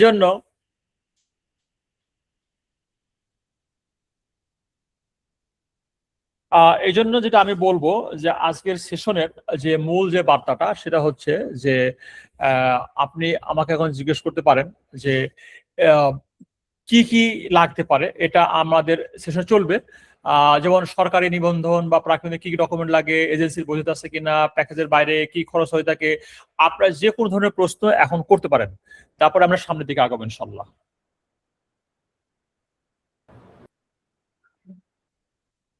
এই তিনটা প্রশ্নের কি উত্তর এখন দেওয়া যাবে? তাহলে হ্যাঁ হ্যাঁ হ্যাঁ, দেওয়া যাবে, অবশ্যই দেওয়া যাবে। আমাদের প্রাক নিবন্ধন বেসরকারি ভাবে করি আর সরকারি ভাবে করি। আপনার লাগবে হচ্ছে, যদি বাংলাদেশ থেকে থাকেন, আইদার এনআইডি অথবা পাসপোর্ট লাগবে। যদি কম বয়স হয় সেক্ষেত্রে বার্থ রেজিস্ট্রেশন সার্টিফিকেট বা জন্ম নিবন্ধন লাগবে। যদি বিদেশে থাকেন আপনার বিআরএন হবে। তার মানে হচ্ছে আপনার প্রাক নিবন্ধন করতে লাগবে হচ্ছে তিনটা ডকুমেন্ট। একটা হচ্ছে পাসপোর্ট অথবা এনআইডি কার্ড, আর হচ্ছে লাগবে হচ্ছে আপনার ছবি লাগবে, আর লাগবে 30,000 টাকা লাগবে, এর লাগবে। জি, যে বৈধতা মিলানোর সহজতম উপায় কি এটা? এটা যদি আপনি গভর্নমেন্টের ওয়েবসাইটে যান, এই যে আমি যদি আপনার দেখি যাই, আমি লাভবাই একটু অ্যাপের মাধ্যমে নাকি? না, আমি এখানে আপনি স্ক্রিন দেখতে পাচ্ছেন এখন, দেখান তো। জি জি জি।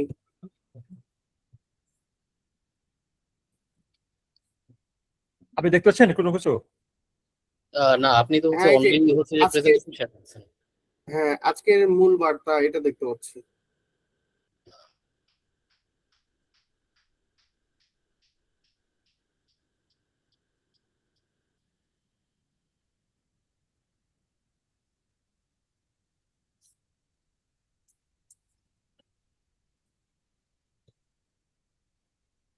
জি, এবারে গুগল ব্রাউজার দেখতে পাচ্ছি, ক্রোম ব্রাউজার দেখতে পাচ্ছি।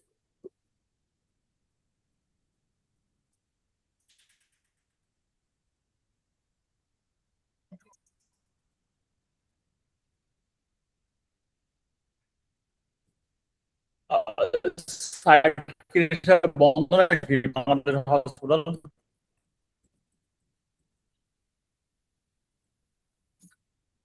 এখনো দেখা যাচ্ছে না, আই থিঙ্ক শেয়ারটা ঠিক মতো হয়নি, এখন দেখা যাচ্ছে।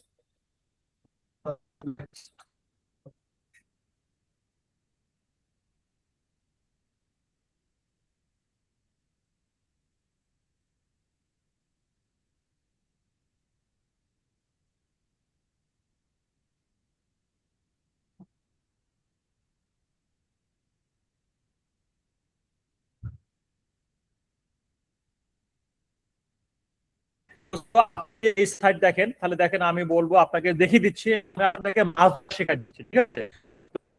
সাইট আমাদের গভর্নমেন্টের সাইট, আপনি যদি এখানে এজেন্সি ক্লিক করেন, এই যে এজেন্সি আছে না উপরে একদম, দেখেন দেখা যাচ্ছে না, মানে দেখা যাচ্ছে না বলতে একটা জায়গায় স্থির হয়ে আছে। হ্যাঁ, আসুক সাইট এখন চেঞ্জ হয়েছে। হ্যাঁ, আমি এজেন্সি দেখতে পাচ্ছি, ঠিক এজেন্সি দেখতে পাচ্ছি। হ্যাঁ হ্যাঁ আসতেছে আসতেছে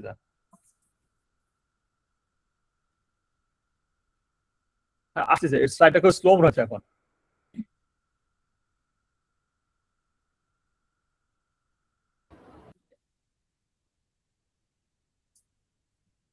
সাইটটা অসম্ভব স্লো, তো আমি এটা পরে দেখাবো ইনশাল্লাহ। এটা অসম্ভব স্লো, এখন গভর্নমেন্ট কাজ করছে তো সাইটটা স্লো হয়ে আছে।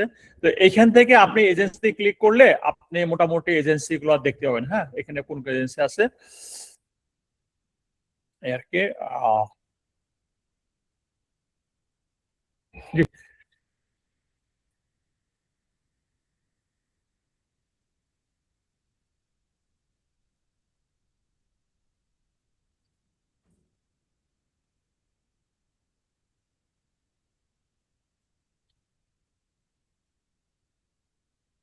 জি, ও গভর্নমেন্ট যে সাইট আছে hos.gov.bd, এখান থেকে আপনারা দেখতে পাবেন। যদি সাইটটা এখন খুব স্লো আছে দেখতে পেলাম না, বাট আমি দেখে দেবো ইনশাল্লাহ। ওখানে গিয়ে এজেন্সিতে ক্লিক করলে সমস্ত এজেন্সি লিস্ট পাওয়া যাবে আর কি। জি জি, আমি পার্সোনালি দেখে নিলাম। হ্যাঁ, দেখা যাচ্ছে। এখনো এসে ছাড়ে নাই। আপনার ওখানে এনিহাও স্লো, কিন্তু আমি আমি দেখতে পাচ্ছি। পার্সোনালি জি ব্রাউজ করে দেখলাম যে এটা ঠিক আছে। আহ, হুম। জি জি, দেখতে পারেন দেখতে পারেন আচ্ছা, দেখতে পারেন প্যাকেজ খরচের ইনশাল্লাহ। বাইরে সৌদিতে তো এখান থেকে সমস্ত কিছু পাবেন, এটা এখানে সব পাওয়া যাবে আর কি। প্যাকেজ খরচের বাইরে সৌদিতে অতিরিক্ত কি কি খরচ থাকে?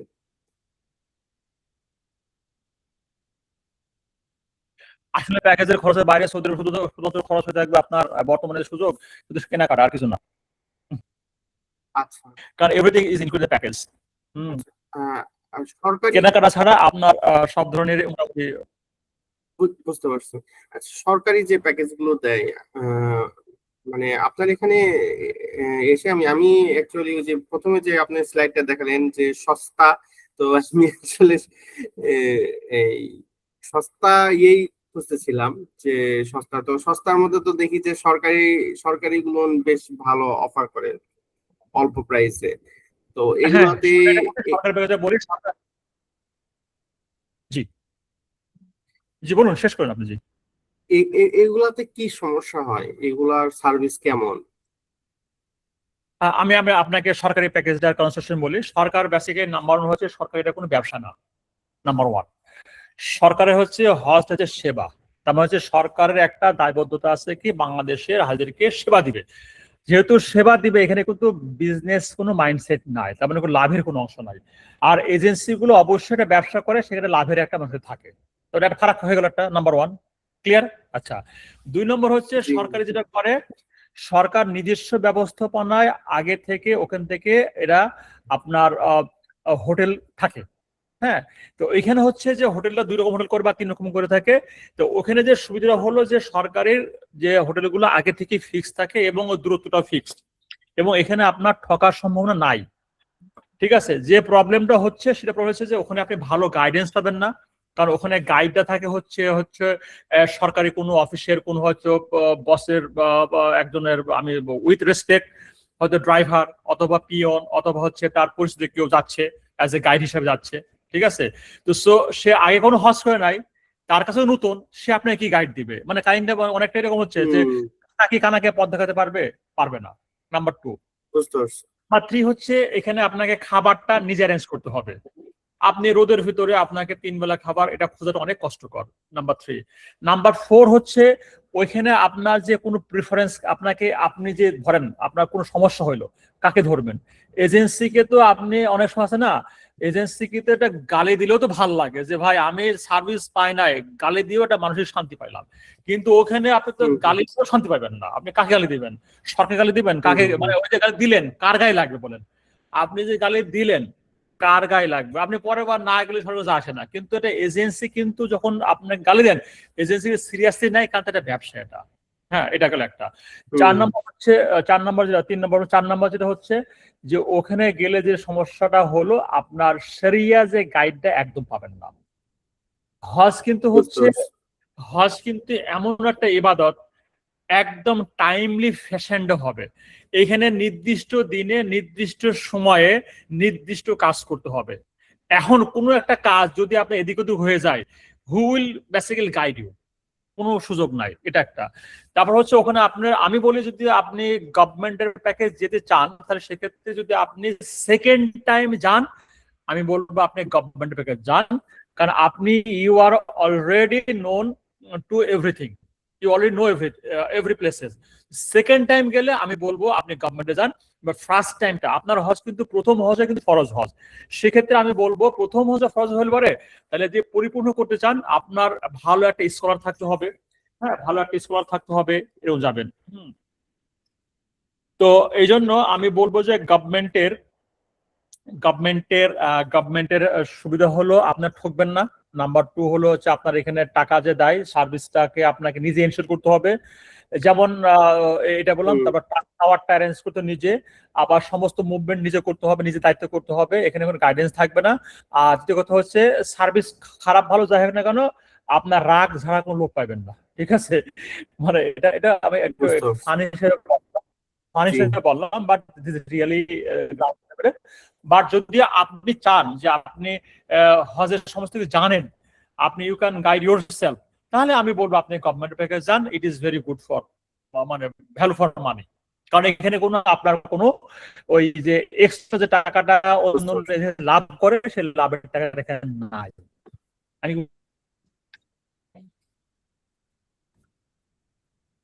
বুঝতে পেরেছি। যদি আপনি নিজেকে নিজে ম্যানেজ জি, করতে জি, পারেন, সেলফ ম্যানেজ মানে জি, আর উদাহরণ দিই, 2 ধরনের ছাত্র থাকে। একটা ছাত্র হচ্ছে গুলে খাওয়াতে হয়, আর একজন ছাত্র হচ্ছে সে নিজেই সেলফ ম্যানেজ, সে নিজে নিজে পড়ে নিজে নিজেই। অনেকে বলে না আমি এবার জিপিএ 5 পেয়েছি, আমি কাউন্টারের কাছে প্রাইভেট পড়ি নাই, আমি শুধুমাত্র পরীক্ষার আগে গিয়ে 2 ঘন্টা বা 3 ঘন্টা অমুক জায়গায় আমি মত দিয়েছি। আর একটা ছাত্র হচ্ছে মায়ের ব্যাগ আনে আর ছেলে কি হুম, খেতে যায়, 3 বার টিউশন পড়ে, 10টা সাবজেক্ট 12টা টিচার, সেও কিন্তু জিপিএ 5 পাইছে। তারপর যে হচ্ছে সেলফ পেস্ট আকারে সেলফ ম্যানেজ আকারে পড়তে পারে তার জন্য একই রকম। আর যে অনেকে আছে না আমি তো কিছু বুঝি না, আই নিড গাইডেন্স, তার জন্য আরেক রকম। আপনি সেলফ ম্যানেজ হতে চান, হুম, সেলফ গাইড হতে পারেন, তাহলে আমি বলবো অবশ্যই গভর্নমেন্ট প্যাকেজ যাবে। এটা এবং সার্ভিস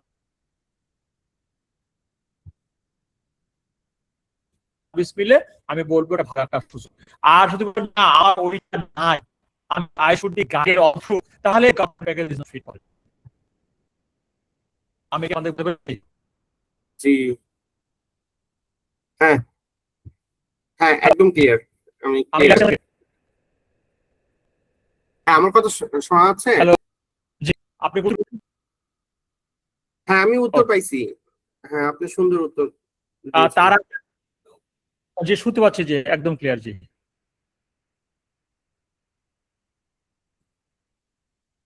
আলহামদুলিল্লাহ। জি, তাহলে কি আমরা সামনে দিকে আগাবো? জি, অবশ্যই।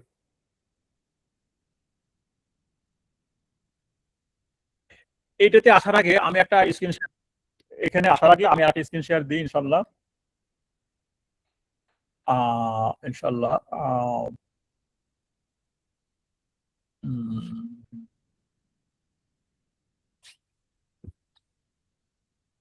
একটা সেকেন্ড আমি একটা স্ক্রিন শেয়ার দিই।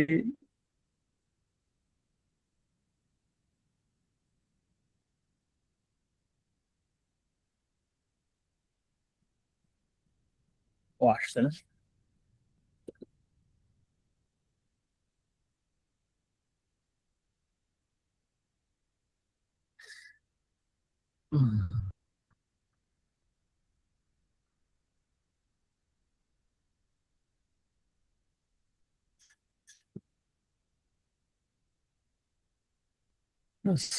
আমার এখানে সবকিছুই স্লো আসতেছে।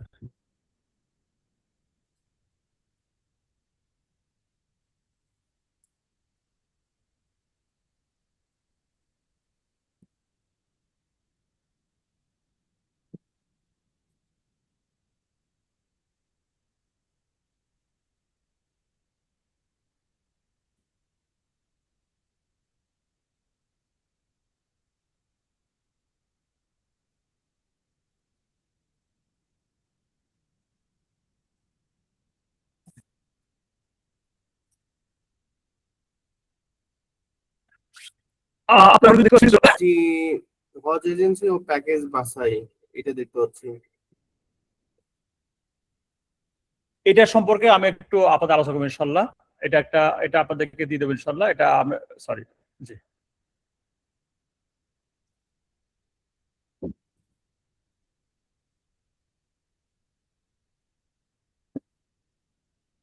জি আসলে বলতে চাচ্ছি, হজ একটা বিশাল সফর, ঠিক আছে। এই জন্য এজেন্সি যেগুলো আছে, এই যে এগুলো চটকদার বিজ্ঞাপনী ভাষায় প্রভাবিত হবেন না, আর হুটহাট করেও আপনারা হজের নিবন্ধন করবেন না। তো নিবন্ধন করার আগে আপনার বেশ কিছু বিষয় যদি খেয়াল না করেন, তাহলে পরবর্তীতে এটা আমাদেরকে কি করতে হবে, করতে হবে। আর হজ একটি বিশাল সফর। এই সফরে হচ্ছে সোয়াব সফর, প্রচুর সোয়াব আছে, কারণ 1,00,000 গুণ সোয়াব, সর্বত্র ছড়িয়ে রয়েছে সোয়াব। আপনার দরকার সব করার ইচ্ছা, আর সতর্ক থাকা যেন কোনো সব বের হয়ে না হয়। আর দিনে অচেনা রাস্তায় আপনার দরকার একজন গাইড, যে কিনা স্বল্প সময়ে অধিক সোয়াব কোয়াতে সাহায্য করবে। তার মানে ম্যাক্সিমাইজিং ইওর ইবদা করতে সহায়তা করবে। আপনি যে টিমের সাথে যাচ্ছেন, সেই টিমের গাইডকে, তাদের অভিজ্ঞতা কিরকম, তাদের প্রোফাইল দেন, কতবার হজ করেছেন, কতজনের টিম করেছেন ইত্যাদি, এগুলো একটু আপনি যে এজেন্সি যাবেন তাদের প্রোফাইলটা চেয়ে নেবেন। কারণ কাদের সাথে আপনি যাচ্ছেন এটা খুবই গুরুত্বপূর্ণ। কারণ কি, হজের সফরে কি হলে, হজের সফর যদি কবুল হয়, কবুল হজের হচ্ছে জান, আর যে সফরে জানা মিলে, সেই সফরের গাইডটাও কিন্তু একটু অন্য লেভেলে হওয়া উচিত, ঠিক না? তো এই জন্য ভালো এজেন্সির মাধ্যমে গেলে আপনার হজের আহকাম গুলো সুন্দর এবং সুচারুভাবে পালনের পাশাপাশি একটা মেন্টাল একটা প্রশান্তি মিলবে। আর যদি এজেন্সি আর্ন করা হয়, অনভিজ্ঞ হয়, সেক্ষেত্রে হজের মূল আহকাম গুলো সঠিকভাবে পালন করতে পারবেন না, বা সেই সাথে আপনার প্রতিটা ধাপে একটা মানসিক অশান্তির কারণে আপনার দৈনন্দিন যে ইবাদত আছে সেখানে আপনি মনোসংযোগ করতে পারবেন না।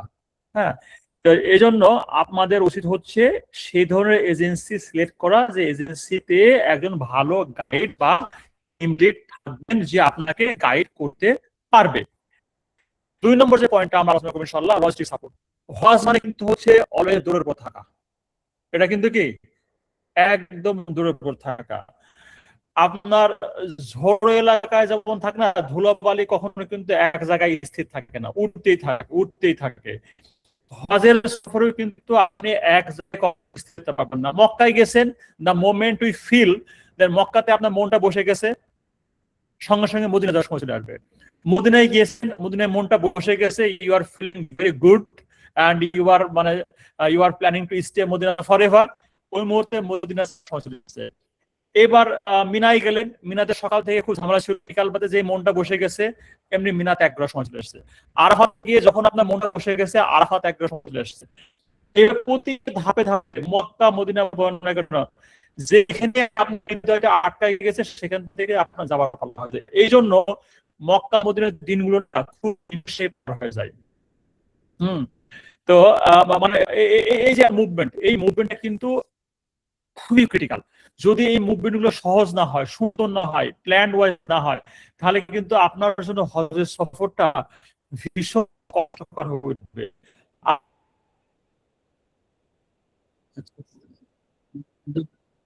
যদি হয়ে ওঠে আপনাকে তাহলে কিন্তু থামানোর জন্য। আপনার হজ থেকে যে কাঙ্ক্ষিত যে সোয়াব করার সুযোগটা ওরকম হবে না। তাই এই জন্য আগে থেকে লজিস্টিক যে হ্যালো, বিষয়গুলো আলোচনা করে নেন, বিশেষ করে হজের দিনগুলোতে মুভমেন্ট প্ল্যানটা কি হবে।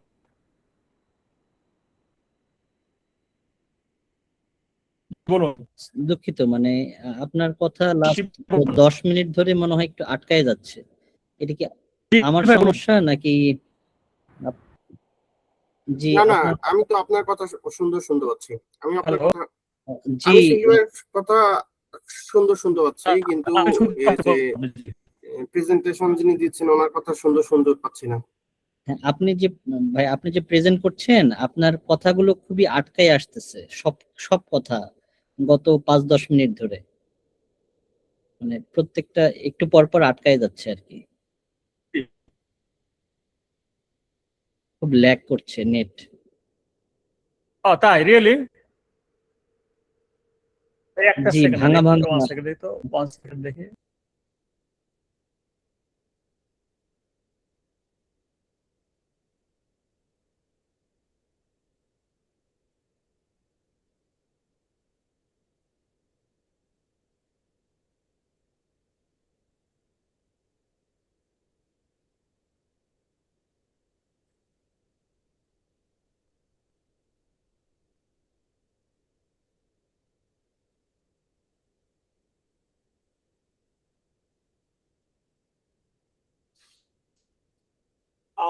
একটা এখন কি ক্লিয়ার আসতেছে আপনার কথা? হ্যালো। জি এখন শুনতে পেলাম, জি এখন তো ক্লিয়ার মনে হচ্ছে। জি জি, আমি যে পয়েন্টটা বলছিলাম সেটা হচ্ছে তাহলে আমি আবার ওই 10 মিনিটটা শুরু করাবেন নাকি নতুন করে? না মানে এই স্লাইড থেকে করলেই হবে, ওগুলা তারপরে কিছু বোঝা গেছে। আসলে যেটা বলছিলাম যে হজ কিন্তু একটা বিশাল সফর, ঠিক আছে? যে সফর থেকে হচ্ছে বিশাল আকারের সোয়াব কোন সফর, এটা সর্বত্র আছে একদম সব। কারণটা কি, মক্কাতে যে কোনো ভালো কাজের রিওয়ার্ড হচ্ছে 1,00,000 গুণ।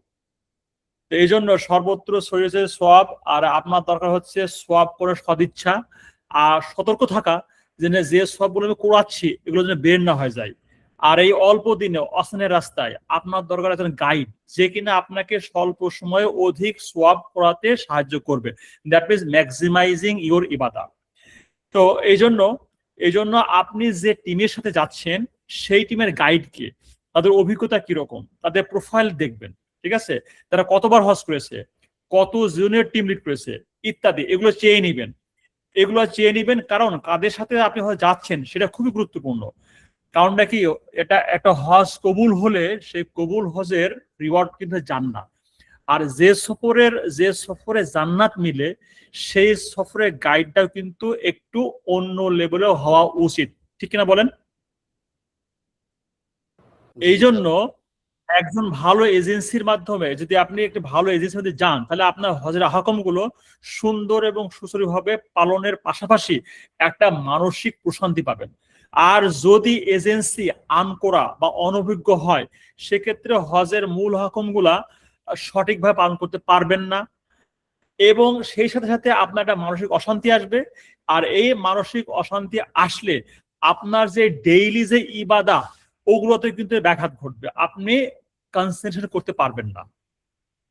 এই জন্য এই সফরের যে গাইড কে হবে, লিড কে দিবে, তাদের একটা প্রোফাইল আপনারা চেয়ে নিবেন এজেন্সির কাছ থেকে।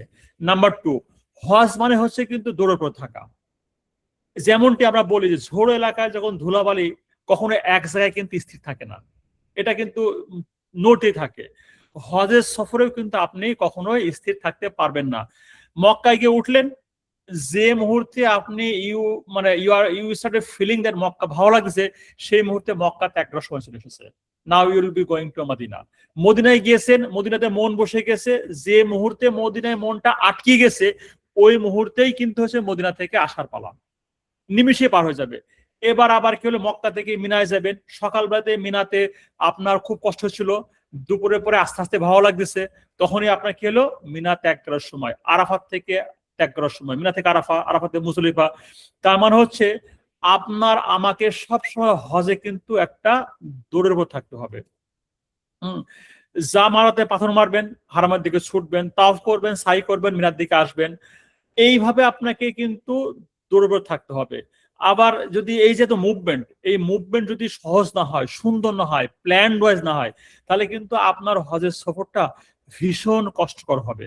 আর যদি কষ্টকর হয়, কষ্ট মন নিয়ে, কষ্ট শরীর নিয়ে কিন্তু ইবাদতে কিন্তু কনসেন্ট্রেশন করা কিন্তু ডিফিকাল্ট। আর যদি আপনি সঠিকভাবে ইবাদতে মনোযোগ না করতে পারেন, তাহলে কিন্তু কাঙ্ক্ষিত সওয়াবটা আপনি পাবেন না।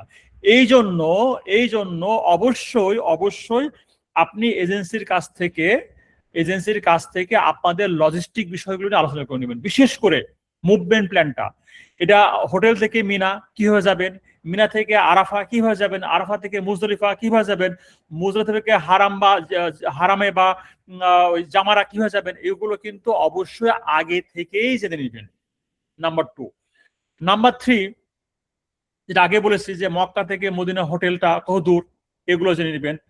এটা কি পাহাড়ের উপরে কিনা হোটেল, জেনে নেবেন। হোটেলটা অনেক পাহাড়ের হয়, কিন্তু আপনাকে বলবে যে হোটেলটা আমাদের হারাম থেকে 200 মিটার দূরে, ভালো, কিন্তু পাহাড়ের উপরে, ঠিক আছে।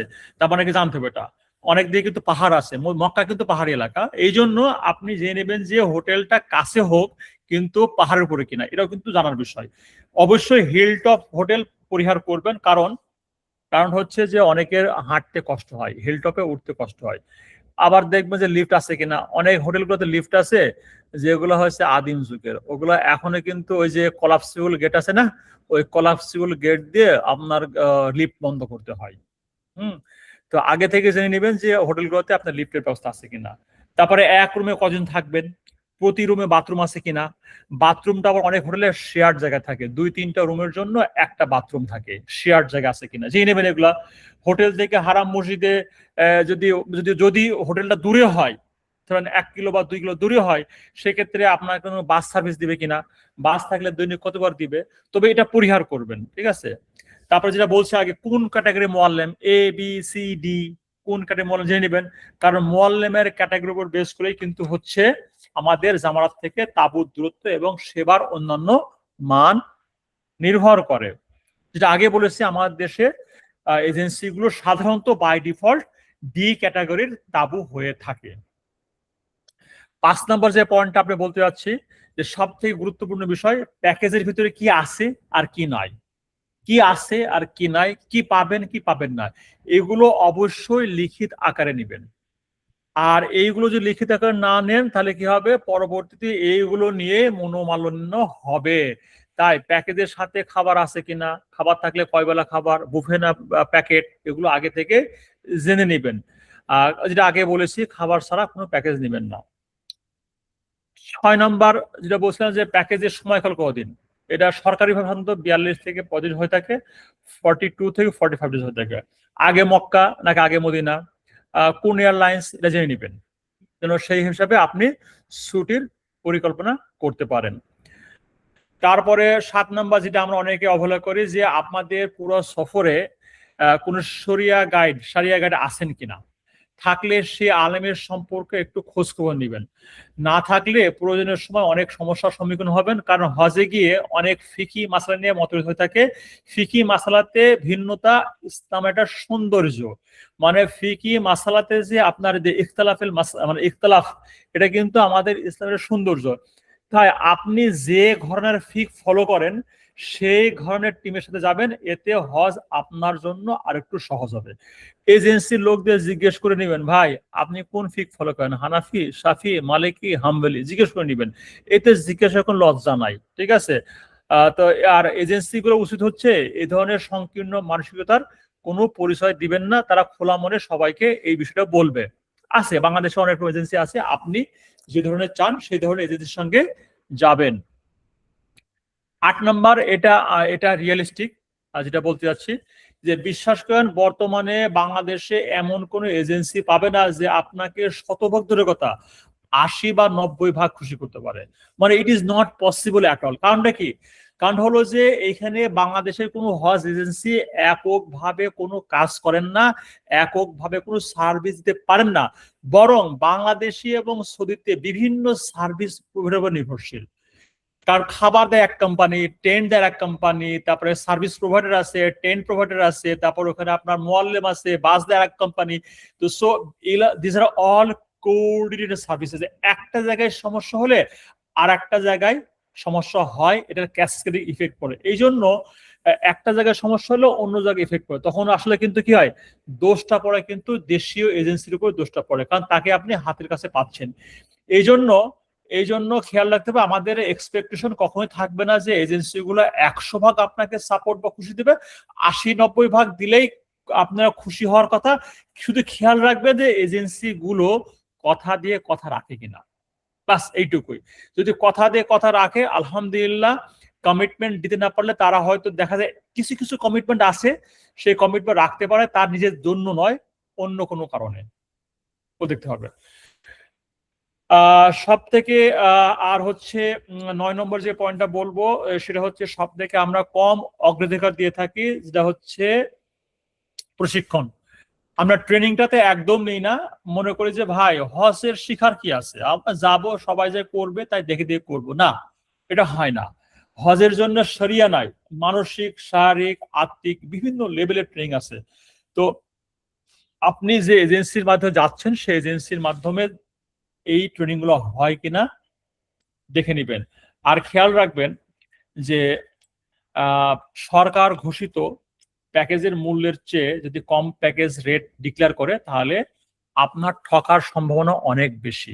এটা জেনে বুঝে এজেন্সি নির্বাচন করবেন। এটা হচ্ছে আমার একটা অভিজ্ঞতা। আর একটি ভালো প্যাকেজ মানে দামে নয়, আপনার ইবাদতে সফল হবে এমন প্যাকেজই আপনার জন্য সেরা। আর একটা বিষয় যেটা আমার অভিজ্ঞতায় লিখেছি যে ভালো প্যাকেজ ইকুয়াল টু, এটা যেহেতু আমি সায়েন্সের ছাত্র ইকুয়েশন নিয়ে আসছি আর কি। হ্যাঁ, এটা আপনার মানে ইকুয়েশন, যে ভালো প্যাকেজ ইকুয়াল টু কি, নির্ভরযোগ্য গাইডেন্স প্লাস সুসংহত ম্যানেজমেন্ট প্লাস ইবাদতের অনুকূল পরিবেশ। মানে হচ্ছে আপনাকে একটা ভালো গাইড দিবে এবং হচ্ছে খুবই মানে ওয়েল ম্যানেজমেন্ট টিম, প্লাস হচ্ছে আপনাকে আপনার ইবাদতের জন্য অনুকূল পরিবেশ তৈরি করতে দিবে। এটা হচ্ছে ভালো প্যাকেজ। ঠিক আছে, তো এইগুলো ছিল হচ্ছে আমার হজ এজেন্সি ও প্যাকেজ বাছাই নির্বাচনের জন্য আমার কিছু টিপস। হ্যাঁ, এগুলো আপনারা যদি ফলো করেন ইনশাল্লাহ আপনারা একটা ভালো এজেন্সি নিতে পারবেন। এই বিষয়ে কোনো প্রশ্ন আছে আপনাদের? এটা আপনাদের দিয়ে দেবেন না, ইনশাল্লাহ। এই বিষয়ে আচ্ছা ভাই, আমি পরে জয়েন করছি, তো আমি একটা জিনিস হয়তো প্রথম দিকের কথাটা মিস করছি।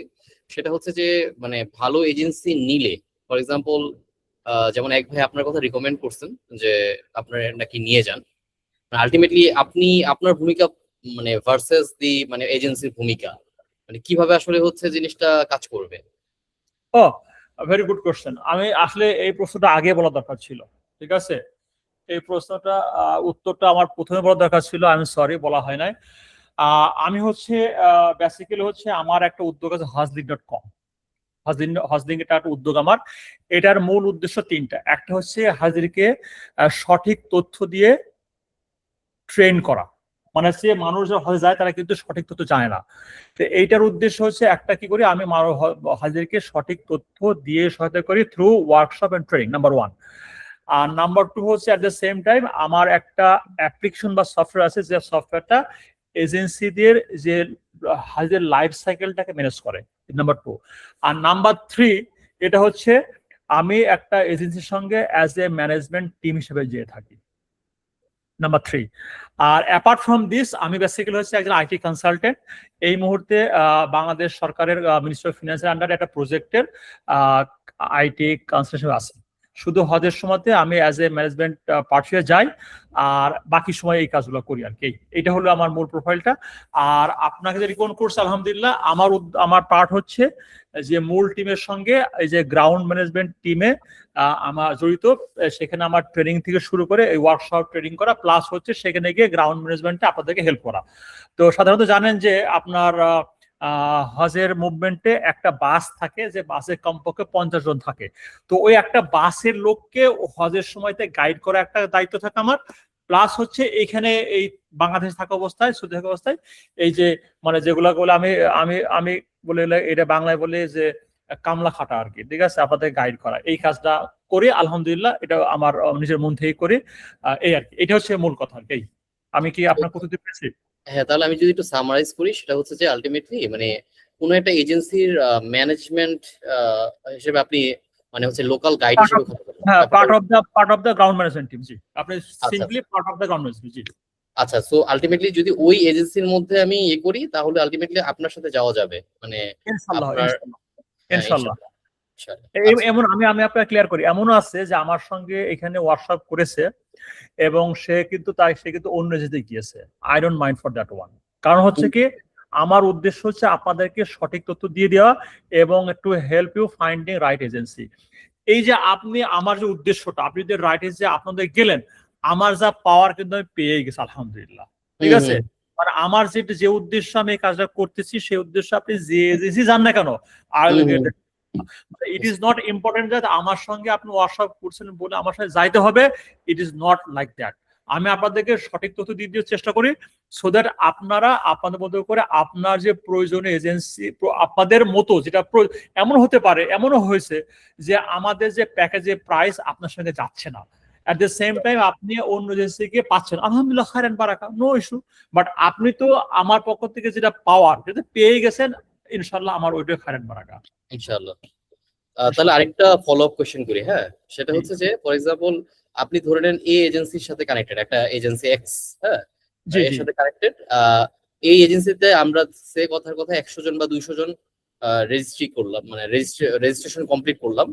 বাট আপনি তো হয়তো বা একটা বাসের সাথে যাচ্ছেন, মানে আমি এভাবে চিন্তা করতেছি আর কি, যে আলটিমেটলি মানে যারা যারা যাচ্ছে মানে একটা এজেন্সির মাধ্যমে, নট নেসেসারিলি তারা তো একটা গ্রুপের মধ্যে যায়, মানে এটা কি কোনো স্বেচ্ছা চয়েস আছে যে আমি এভাবে এভাবে যাবো, এই 4-5 জন মিলে যাবো এরকম, নাকি হচ্ছে মানে রাইট, ভেরি গুড কোশ্চেন। তো এখানে যেটা হচ্ছে, এখানে আমাদের একটা স্ট্রেঞ্জ একটা আমাদের ফিচার আছে, ঠিক আছে। আমরা ইউজুয়ালি এখানে একটা আমাদের ইন্টারনাল গ্রুপিং আছে, ঠিক আছে। মনে করলে আপনার 5 জন একটা গ্রুপ আছে, তো সো আমরা 5 জনকে, সে ফর এক্সাম্পল 3 জন আসছে ফ্যামিলি বা 3 জন ফ্রেন্ড আসছে, আমরা এই 3 জন ফ্রেন্ডকে একসঙ্গে রাখি। So they will move all together, all through, they will be staying together, they will be in the same room, they will be in same bus, they will be moving all together, ঠিক আছে, যদি তারা same package নিয়ে থাকে, এটা আমরা ensure করি, ঠিক আছে। বাট এটা হচ্ছে যে এটা as a whole, say for example আমাদের 250 বা 260 জন হাজি আছে, তো so obviously there will be 5 buses, তো 5টা বাসে 5 জন গাইড থাকবে। তো so it is not something that আমরা এইভাবে দেখি না যে ভাই আপনি আমার রেফারেন্সে এসেছেন, আমার বাসেই থাকতে হবে, not necessary that everybody will be in different buses. এটা হতে পারে বলতে ভাই ঠিক আছে ভাই ওই বাসে অল আর সেম, এখানে will treat everyone is same, মানে এখানে কোনো আমরা মানে এমন কোনো ই করে, বাট কেউ যদি বলে যে ভাই আপনার সঙ্গে যে চাই, ওটা আমরা রাখি, ওই ওই এটাও রাখি, মানে ওই রিকোয়েস্টও রাখি আমরা। বুঝতে পারছি, আর অনেকটু ক্লিয়ার হয়ে গেল, জাযাকাল্লাহ। হ্যাঁ, বারাকাল্লাহু ফিকুম। আমরা কিন্তু খেয়াল রাখেন, আমরা কিন্তু উদ্দেশ্য হচ্ছে আমরা কিন্তু হাজিদের সেবা দিই, কোনো ইউনিয়ন লোককে না, আমাদের কাছে অল দ্য হাজির সেম, মানে আমার যে মাইন্ডসেটটা, এই মাইন্ডসেটটা হচ্ছে যে যেভাবে আসুন না কেন, I am giving my support, giving my help to the হুজ্জাজ, নট এনি স্পেসিফিক পিপল, বাস আমার এই মাইন্ডসেট এটাই, ইনশাআল্লাহ। জি, ইনশাআল্লাহ। আচ্ছা, মানে টেলিগ্রাম কি সাপোর্ট থাকে না, মানে সৌদিতে টেলিগ্রাম বা হোয়াটসঅ্যাপ? অনেক এজেন্সির কোনো গ্রুপই থাকে না। মানে আমি অনেক এজেন্সি চিনি যে এজেন্সির কোনো কমিউনিকেশনের গ্রুপ থাকে না, একবার ওকে নিয়ে গেছে কি হারাই গেছে, আর কোনো খোঁজ নাই। আমি রিয়েল টাইমে বলছি, আমি নিজের অভিজ্ঞতায় বলছি, ঠিক আছে। কিন্তু আমাদের এখানে গ্রুপ থাকে, you will be connected and you will be informed all the way, ইনশাআল্লাহ। ইনশাআল্লাহ। তাহলে আমরা এই স্ক্রিনটা আপনি ইনশাআল্লাহ পেয়ে যাবেন আপনি। ভাই, জি, আমি ছোট একটা প্রশ্ন করব, মানে যদিও হয়ে গেছে, আমি তো মাঝখানে ঢুকছিলাম, আমাদের আরেক ভাই, আমরা 2 ভাই একসাথে আছি। শিওর বলুন না। বিষয়টা হলো যে আপনি বলছেন যে বিভিন্ন ফিকি মাসলা, যেমন মাযহাবি বা নন মাযহাবি, এইগুলো যেগুলো থাকে, এটার জন্য কি বললেন যে জেনে নেওয়া দরকার, এই বিষয়টা আরেকবার একটু বলবেন ভাই তাহলে। আচ্ছা, আমি বলি, মানে আসলে কথা প্রথম যেটা বলছিলাম যে আমাদের একটা, আমি খুব খোলাখুলি বলি, ঠিক আছে, আমি খুব স্পষ্ট করে বলি, সো দ্যাট আপনার it will be easier for you. আসলে আমাদের যে মাযহাবগত যে ফারাক, এটা সারা বিশ্বে আছে। আমার দেশে যেহেতু হানাফি ফিক ফলো করে, হানাফি ফিকের লোকজন বেশি আছে, নাম্বার 1। নাম্বার 2, আমি বলেছি হজে কিন্তু কোনো মাযহাব নাই। কারণটা কি, রাসূল সাল্লাল্লাহু আলাইহি ওয়াসাল্লাম জীবনে একবারই হজ করেছেন। 1 লক্ষাধিক অধিক সাহাবী রাসূল সাল্লাল্লাহু আলাইহি ওয়াসাল্লামকে একবারে একইভাবে হজ করে দেখেছেন। ভিন্নতার কোনো সুযোগ নাই, নাম্বার 1। সলাতে ভিন্নতা কেন এসেছে? কারণ রাসূল সাল্লাল্লাহু আলাইহি ওয়াসাল্লাম জীবনের বিভিন্ন পর্যায়ে বিভিন্ন ভাবে হয়তো সলাত পড়েছেন এবং বিভিন্ন সাহাবীগণ বিভিন্ন ভাবে বিভিন্ন অবস্থায় দেখেছেন। এই জন্য হয়তো ওখানে ফিকহি মাসআলার কোনো তারতম্য আছে, কিন্তু হজের কোনো তারতম্য নাই। কিন্তু হজে একটা জায়গায় তারতম্য আছে, যে তারতম্যটা হচ্ছে ইদানিং গুলো দেখা যাচ্ছে, সে হচ্ছে গ্রুপ অফ একটা পার্টিকুলার গ্রুপ, ওরা 10 তারিখ থেকে 11-12 মিনায় থাকেন না। 10 তারিখে, 11 তারিখে, 12 তারিখে মিনায় থাকেন না, বুঝা গেছে? তো আপনার যে এজেন্সি যাচ্ছেন, যদি সেই এজেন্সি লোকগুলো দিয়ে ওই মাইন্ডসেট হয়, তাহলে কিন্তু আপনি থাকতে পারবেন না। এই জন্য আগে থেকে জেনে নেবেন।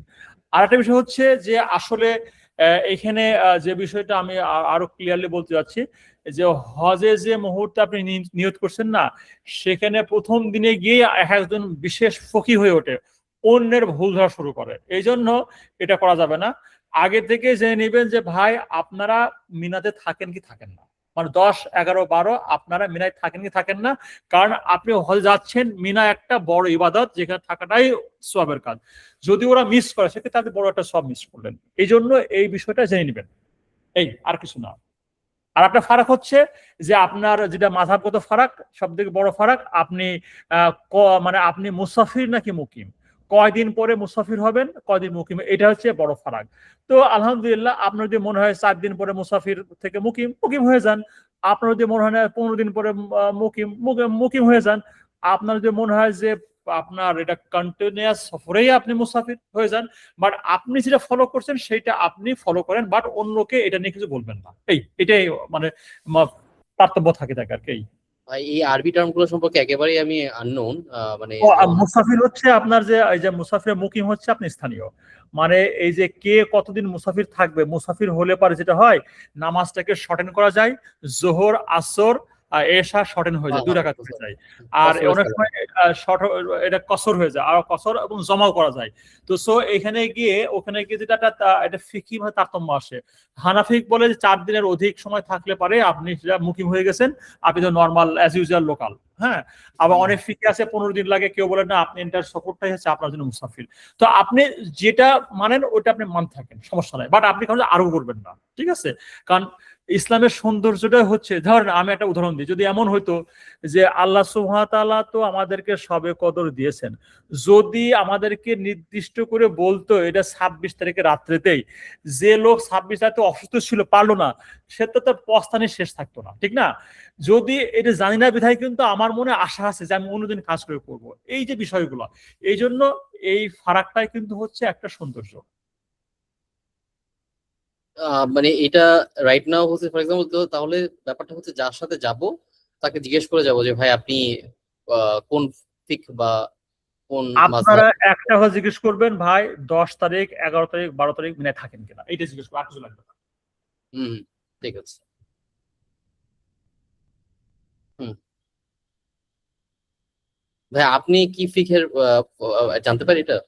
হ্যাঁ, আমি তো সব প্রতিদিন থাকি, আমি সবসময় থাকি।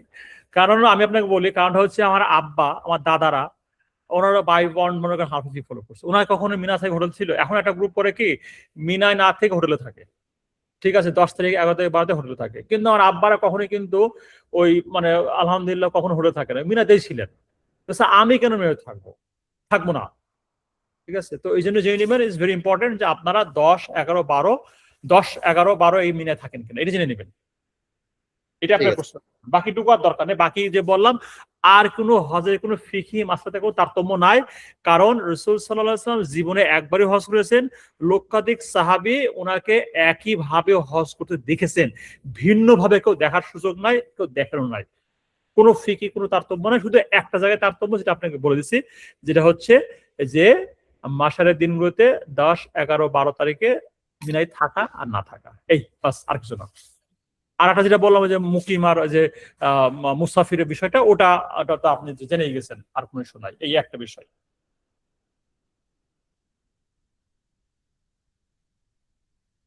মানে যদি তাদের থেকে থাকে তাহলে যাবেন তাদের সঙ্গে, যদি বলে যাবো না তাহলে আপনি যাবেন না। ওকে।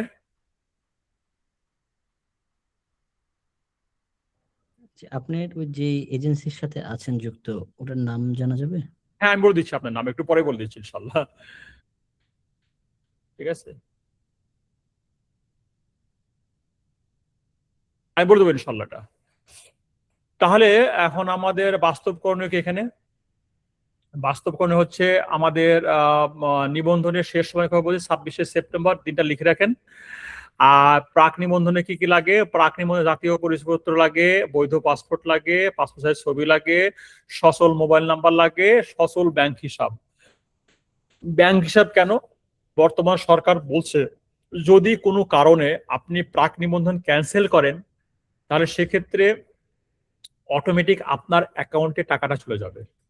এই যে প্রাক নিবন্ধনের 30,000 টাকা, এটা কিন্তু আপনার প্যাকেজের সাথে ইনক্লুডেড, এখানে কিন্তু এজেন্সির কোনো অ্যামাউন্ট নাই। যদি কোনো এজেন্সি 30,000 টাকায় বেশি টাকা চায় আপনারা দিবেন না, কারণ 30,000 টাকা হচ্ছে গভর্নমেন্ট নির্ধারিত ফি, যেটা আপনার ওই প্যাকেজের সাথে যোগ হয়ে যাবে। এখানে কোনো এজেন্সির টাকা নাই। ক্লিয়ার? জি ভাই। এখন থেকে আপনি প্ল্যান করবেন, জি এখন থেকে প্ল্যান করবেন যে আপনার আসলে সম্ভাব্য ফি এগুলো জোগাড় করে রাখবেন এবং আপনার এজেন্সির তথ্য কালেক্ট করে থাকেন। এবং পরবর্তী ইনশাল্লাহ আগামী সপ্তাহের দিকে আমরা কাছে করবো যে প্যাকেজ নির্বাচন এবং প্যাকেজের যে কনস্ট্রাকশনটা, মানে আমাদের কিন্তু হজের প্যাকেজটা একটা একটা আর্ট আছে, হ্যাঁ। তো যদি আপনি ওই প্যাকেজটা সঠিকভাবে না বোঝেন তাহলে আপনি প্যাকেজ সিলেকশন কিন্তু করতে পারবেন না। ধরেন আপনি চাকরিজীবী, আপনি ব্যস্ত মানুষ, আপনি বেকার মানুষ, আপনার হচ্ছে এখন রিটায়ারমেন্টে গেছেন, তার জন্য সব একরকম হওয়া উচিত? যে রিটায়ারমেন্টে গেছে তার প্যাকেজ একরকম, যে ব্যস্ত সে একরকম, যে সিইও আর একরকম। ঠিক আছে, তো খেয়াল রাখবেন যে আপনার মোয়াল্লেম কিন্তু প্রতি বছর হজে যায় আর আপনি কিন্তু 1 বছরে যাবেন, তো দুজনকে একরকম হওয়া উচিত? উচিত না। তো এই জন্য ইজ ভেরি ইম্পর্টেন্ট যে আপনি কাদের সঙ্গে যাচ্ছেন, ইজ ভেরি ইম্পর্টেন্ট। আর হচ্ছে এই প্যাকেজ নির্বাচনটা আরো গুরুত্বপূর্ণ। তো আপনার প্যাকেজ হওয়া উচিত আপনার মতো করে। তো ওই প্যাকেজের যে রূপরেখা, প্যাকেজের কনস্ট্রাকশনটা আপনি বুঝলে আপনার প্যাকেজ নির্বাচনে অনেক সহজ হবে ইনশাল্লাহ। এটা পরবর্তী সেশনে আলোচনা করব। এটা অবশ্য অনেক এজেন্সি আপনাদেরকে বলবে না, কারণ এখানে কিছু বিজনেস সিক্রেট আছে। এখানে ইনশাল্লাহ আমি জেনেরিক ভাবে প্যাকেজ দেখতে হয় এটা আপনাদের ইনশাল্লাহ বলে দিব। ভাই একটু একটা ফলো আপ করি, সেটা হচ্ছে যে 26শে সেপ্টেম্বরের মধ্যে আমি যদি হচ্ছে যে পরে দিলাম, মানে 26শে সেপ্টেম্বরের মধ্যেই কেউ কেউ হয়তো বা আগে নিবন্ধন করে ফেলবে, কেউ কেউ হয়তো বা পরে করবে, মানে এটাতে কি কোনো ইয়ে আছে যে আগে আসবেন আগে পাবেন এরকম কিছু নাকি?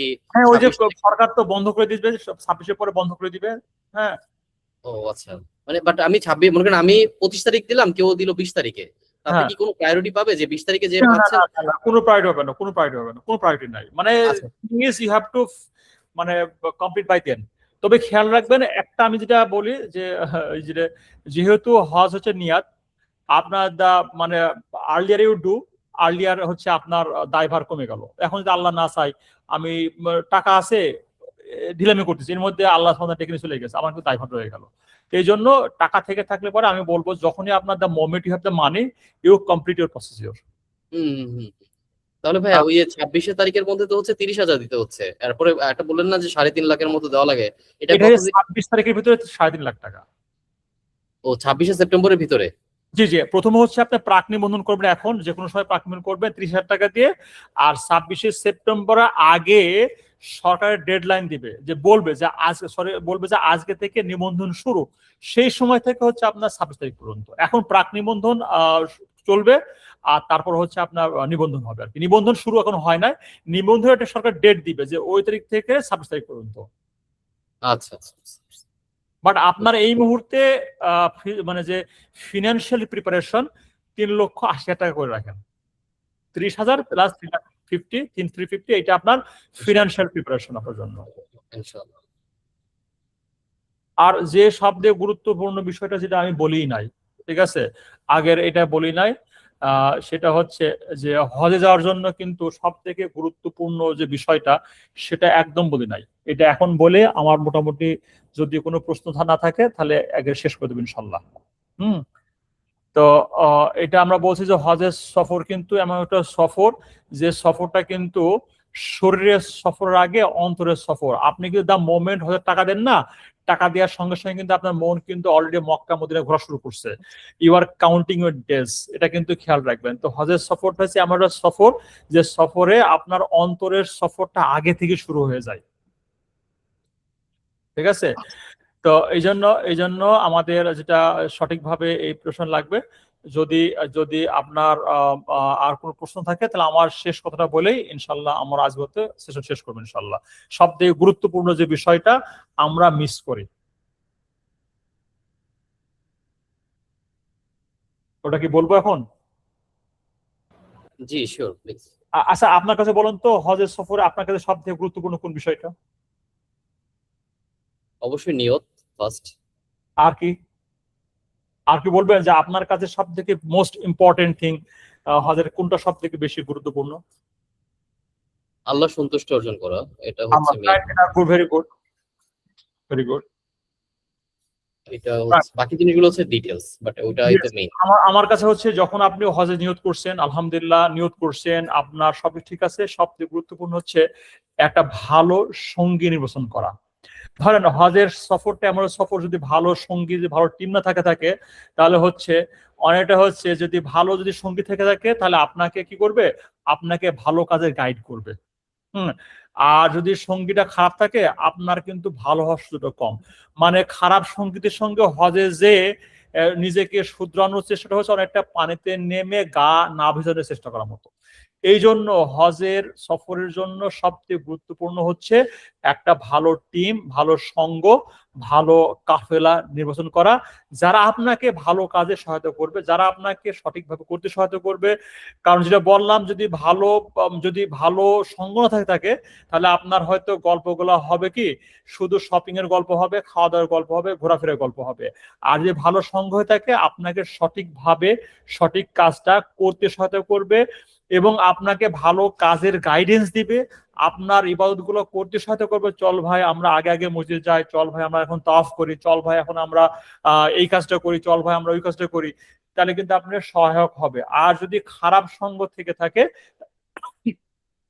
সেক্ষেত্রে কিন্তু হজে গিয়ে আপনার ম্যাক্সিমাইজ করা খুবই ডিফিকাল্ট হবে। এই জন্য আপনারা যে এজেন্সির মাধ্যমে যাবেন সেই এজেন্সি দেখবেন যে কোন ধরনের লোকগুলো হজে যায়, ওটাও কিন্তু গুরুত্বপূর্ণ। আমি বুঝতে পেরেছি, মানে একটা নির্দিষ্ট গ্রুপ অফ পিপল, নির্দিষ্ট ফ্রেন্ড, মানে নির্দিষ্ট যদি সঙ্গ ভালো না হয় তাহলে হজ থেকে ভালো কিছু পাওয়ার এটা খুবই ডিফিকাল্ট। এই জন্য হজে দেখবেন যে বিভিন্ন এজেন্সি গুলা কিছু ওরিয়েন্টেশন প্রোগ্রাম করে, ওইগুলো জয়েন করবেন। জয়েন করলে দেখবেন যে তাদের যে লোকগুলো যাচ্ছে ওদের কিরকম লোক, ওদের ফেসবুক পেজ দেখবেন যে তাদের লোকগুলো কিরকম, এগুলো দেখলে আপনারা আইডিয়া পাবেন। ঠিক আছে, তো অবশ্যই এই জিনিসটা খেয়াল রাখবেন। ভাই আমার আমার কাছে মনে হয় আরো একটা জিনিস খুবই গুরুত্বপূর্ণ, সেটা হলো আসলে কোনো আমল বা কোনো একটা কাজ করার আগে সেটার সঠিক জ্ঞান যেটা আর কি, এটা আলহামদুলিল্লাহ, সম্পর্কে যে আলহামদুলিল্লাহ, যে একদম টু দা পয়েন্ট। এই জন্যই কিন্তু হচ্ছে আপনার দেখতে হবে আপনি যে টিমের সঙ্গে যাচ্ছেন সেই টিমে কোনো ভালো স্কলার বা শরিয়া গাইড আছে কিনা, যে আপনাকে সঠিকভাবে সঠিক সময়ে জ্ঞানটা দিতে পারে। ওই যে ইমাম বুখারী রাহিমাহুল্লাহ বলছে না যে জ্ঞানের মানে জানার স্থানটা হচ্ছে কাজের আগে, মানে যে কোনো কাজ করার আগে সেই সম্পর্কে সাম্যক জ্ঞান রাখাটা হচ্ছে গুরুত্বপূর্ণ। আপনি যে বলছেন আমাদের আমল করার আগে আমাদের ইলম থাকতে হবে। এই জন্য আপনি যে টিমের সঙ্গে যাবেন সেই টিমে যদি একটা ভালো স্কলার থাকেন, ভালো শরীয়ত গাইড থাকেন, ইনশাল্লাহ তারা আপনাকে সঠিক সময়ে সঠিক তথ্যটা আপনাকে জানিয়ে দিতে সক্ষম হবে। এটা গুরুত্বপূর্ণ। আপনি খুব ভালো একটা পয়েন্ট বলছেন, আলহামদুলিল্লাহ। খায়রান বারাকা, জাযাকুমুল্লাহ খায়রান ফর দিস পয়েন্টিং আউট।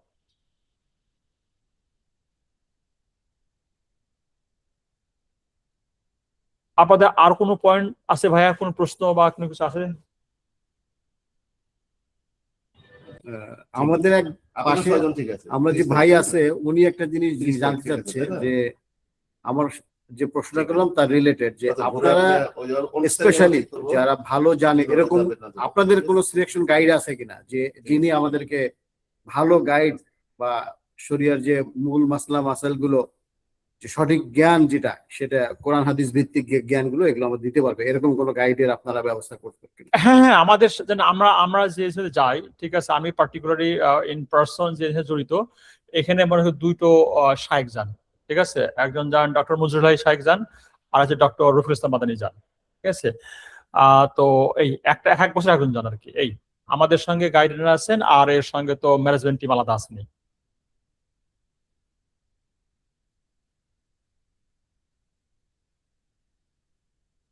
আর বর্তমানে অনেক এজেন্সিতেই কিন্তু আপনার স্কলার যাচ্ছেন এখন বর্তমানে। অনেক এজেন্সি আছে, প্রত্যেক এজেন্সি তাদের কিন্তু শরিয়া গাইড থাকে। তা আপনার আপনার ঘরানার যে শরিয়া গাইড থাকে পছন্দ, তাদের মাধ্যমে আপনি যাবেন ইনশাল্লাহ। হ্যাঁ, আরেকবার একটু নামটা বলবেন, নাম দুটা, যে যে দুজন শায়েখ যান তাদের। আহ, আমাদের সাথে আমি যে এজেন্সির সঙ্গে যাই, সেই এজেন্সিতে বর্তমানে এই মুহূর্তে দুইজন শায়েখ যান। একটা শায়েখ ডক্টর মঞ্জুরুল হাই, হ্যাঁ, আর একজন ডক্টর রফিকুল ইসলাম আল মাদানী, উনি হচ্ছে উত্তরা 6 নম্বর সেক্টর মসজিদের খতিব। উনি 1 বছর যান, ইনি 1 বছর যান। এবছর ছিল ডক্টর মঞ্জুরুল হাই, এবং মানে গত বছর ছিল ডক্টর মঞ্জুরুল হাই ছিলেন শায়েখ, এবছর যাবেন ডক্টর রফিকুল মাদানী যাবেন ইনশাল্লাহ। আচ্ছা আচ্ছা, হ্যাঁ, আপনার এজেন্সির নামটা একটু কাইন্ডলি বলবেন। আমরা যাচ্ছি শেফার্স এর মধ্যে যাই, শেফার্স আচ্ছা শেফার্স আমরা ইনশাল্লাহ। আমি পার্সোনালি এদের সঙ্গে এনগেজ আর কি, এদের গ্রাউন্ড লেভেলে জড়িত, প্লাস আর দেয়ার সেম টাইম এদের সঙ্গে ওয়ার্কশপ ট্রেনিং ও জড়িত আর কি ইনশাল্লাহ। ইনশাআল্লাহ। আচ্ছা বাট এগেইন আমার কিন্তু এটা স্পেসিফিক কোনো মানে আমি যে কথা বলছি না, এটা ছিল আম ভাবে। এখন আপনারা এইগুলোকে মাথায় রেখে আপনার মানে আপনার ওই যে বলে না যে cut your coat according to cloth, আপনার যেরকম দরকার আপনি ওইভাবে এজেন্সি ইনশাল্লাহ সেট করবেন। এটা কোনো মানে স্পেসিফিক না, এটা আম আপনার মতো করে আপনার ইনশাল্লাহ এটা সিলেকশনে যদি সহায়তা করতে পারে আলহামদুলিল্লাহ খায়ান বারাকা।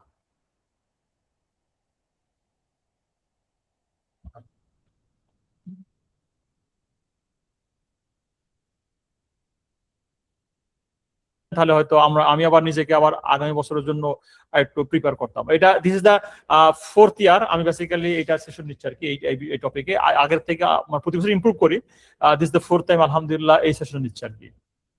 ইনশাআল্লাহ, ঠিক আছে। হ্যাঁ, তাহলে আই থিঙ্ক আমাদের কি সেশন প্রায় শেষের দিকে?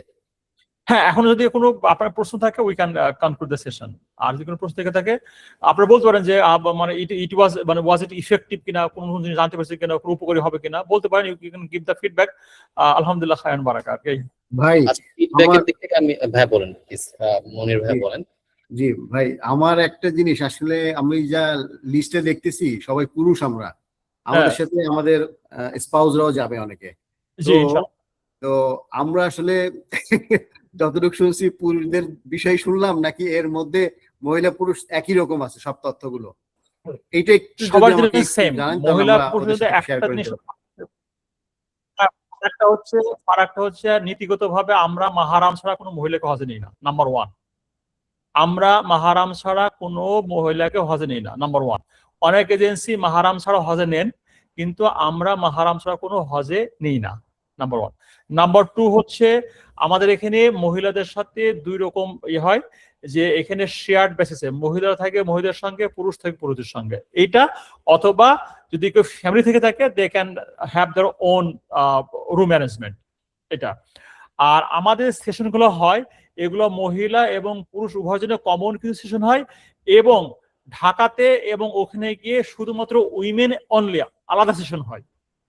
যেগুলো ঢাকাতে মহিলাদের জন্য আলাদা সেশন হয়ে থাকে, যেগুলো স্পেসিফিক টু উইমেন, আর হচ্ছে কিছু থাকে কমন। আর সৌদি আরবে গিয়েও ঠিক একইভাবে আমাদের উইমেন অনলি সেশন থাকে, যেগুলো হচ্ছে মহিলাদের জন্য স্পেসিফিক, এটা শরিয়া মাসালে আলাদাভাবে ক্লাস হয়। মোরালেস হচ্ছে আমাদের এইটে যে আমভাবে সবাই সেম, কিন্তু ট্রেনিং গুলা, ওয়ার্কশপ গুলা এবং কিছু কিছু কাজ এটা ভিন্নতা হয়, এবং আমাদের ওইভাবে আমরা ম্যানেজ করি ইনশাআল্লাহ।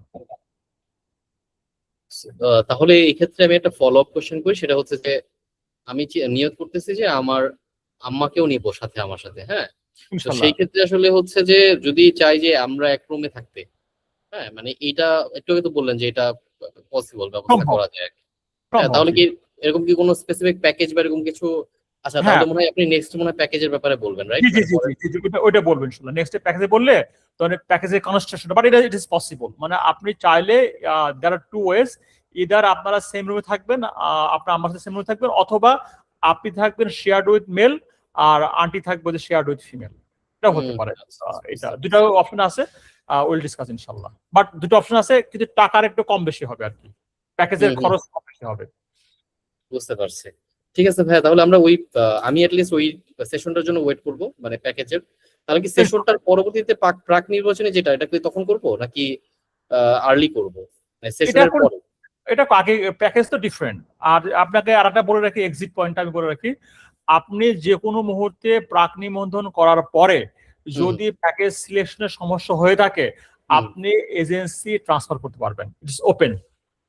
আচ্ছা, এটা কোনো খসড়া নাই, এটা আপনার বাংলাদেশ সরকার থেকে বৈধ, এবং এটা খুবই ভেরি সিম্পল। যদি মনে রাখেন আপনি একটা এজেন্সির মাধ্যমে আপনি প্রাক নিবন্ধন করলেন, কিন্তু প্যাকেজ সিলেকশনের সময় যখন সরকার প্যাকেজ ডিক্লেয়ার করলো, তখন আপনার প্যাকেজের যে মানে যে অ্যামাউন্টটা বা প্যাকেজের ধারণাটা আপনার মিলছে না, আপনি আরামসে you can shift to other agency. এটা সরকারভাবে বৈধ এবং এটা কোনো খরচা নাই।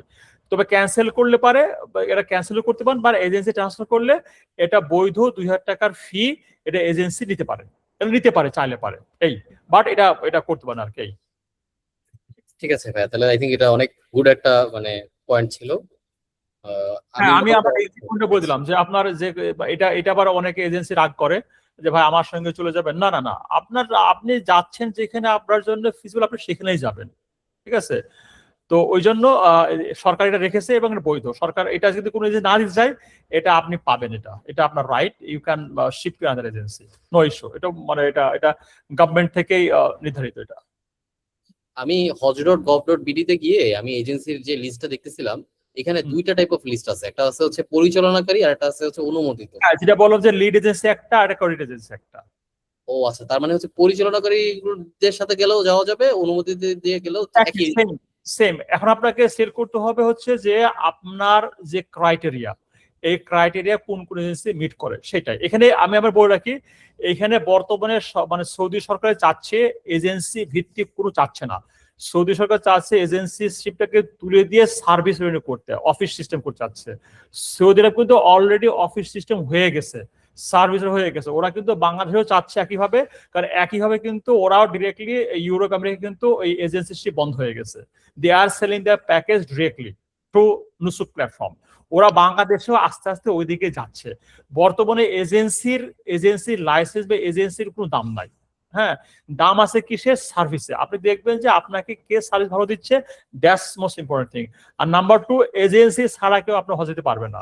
যে নিয়ে যাবে সে কিন্তু বৈধ এজেন্সি আপনি নিয়ে যাবে এই। তো সুতরাং আপনাকে দেখতে হবে যে কার মাধ্যমে গেলে পারে আপনার হজটা সুন্দর হবে, হজ থেকে ম্যাক্সিমাইজ করতে পারেন আপনার সবগুলা, এবং আপনার প্রথম হজটাই কিন্তু ফরজ হজ। তো ওই রকম একটা এজেন্সি সিলেক্ট আপনি যাবেন এই। জি ভাইয়া। মনির ভাই, কোনো প্রশ্ন আছে আপনার? না ভাই, আলহামদুলিল্লাহ অনেক কিছু মানে ক্লিয়ার হয়ে গেছে। জি জি ভাই, কোনো সমস্যা নাই। এখানে আপনার গতদিনকে তো শায়েকের সঙ্গে দেখা হয়েছিল, বুঝছেন? আল্লাহ, ওই যে গত মঙ্গলবারে আল্লাহ শায়েক, আপনার তো এবার বেশি ক্লাস নিতে হবে। বললো কোনো সমস্যা নাই, ক্লাস নিব। তো ওই যে গত মঙ্গলবারে গেছিলাম ওই 14 নম্বর সেক্টরে, ওই যে ওনার বাসার পাশে মসজিদ আছে না, ওনার সঙ্গে এশার নামাজ পড়ছি। পরবর্তী দিনে গিফট ছিল একটা দিয়ে আসছি, বলে যে শায়েক আপনার কিন্তু বেশি ক্লাস নেওয়ার লাগবে। বলে সমস্যা নাই, ক্লাস নিব ইনশাল্লাহ। স্পেশালি আমাদের স্পাউসদের জন্য একটা স্পেশাল সেশন নিবে উনি। হ্যাঁ, এখানে ঢাকায় থাকবে দুইটা, আর মক্কা মদিনাতে গিয়েও কিন্তু উইমেন অনলি সেশন থাকে। জি জি, জাযাকাল্লাহ। ঠিক আছে।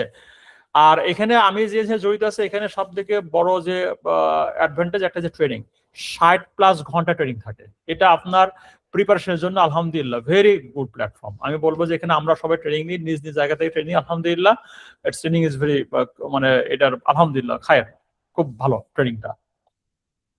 আমাদের এই প্যাকেজ গুলো যখন বর্ণনা করবেন, আমরা যারা একদমই যাইনি জীবনেও, তারা ওই যে নিয়মিত যত 5 ওয়াক্ত সালাত একেবারে জামাতের সহিত আদায় করতে পারে, যেভাবে ওইটুক প্যাকেজ আমাদের জন্য একটু স্পেশালি ফোকাস করেন, কি হাইলাইটস করেন।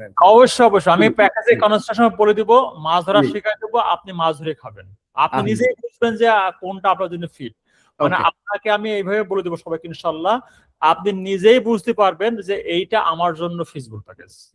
ঠিক আছে, this is what you are exactly looking for ইনশাআল্লাহ। জাযাকাল্লাহ। বারাকাল্লাহু ফিকুম। ঠিক আছে ভাই, তাহলে আমরা মনে হয় সেশনের শেষের দিকে। সো আর কি কোনো পয়েন্ট আছে না কি আমার আমরা leave করতে পারি? আমার কোনো পয়েন্ট নাই, আলহামদুলিল্লাহ, বারাকাল্লাহু ফিকুম। তাহলে আপনার এই যে সেশনের দোয়াটা পড়ে শেষ করছি, সুবহানাকাল্লাহুম্মা বিহামদিকা আশহাদু আল্লা ইলাহা ইল্লা আনতা আস্তাগফিরুকা ওয়া আতুবু ইলাইক। যা কিছু ভালো তা আল্লাহর পক্ষ থেকে, যা কিছু খারাপ তা আমার নিজের পক্ষ থেকে। আল্লাহ সুবহানাহু ওয়া তাআলা এই সেশনটা আমাদের জন্য প্রত্যেকের জন্য উপকার হিসেবে কবুল করুন। আল্লাহুম্মা আমিন ইয়া রাব্বাল আলামিন। আমিন আমিন আমিন। আল্লাহ আমাদের আসসালামু আলাইকুম ওয়া রাহমাতুল্লাহি ওয়া বারাকাতুহু। ওয়ালাইকুম আসসালাম। সবাই চলে যেতে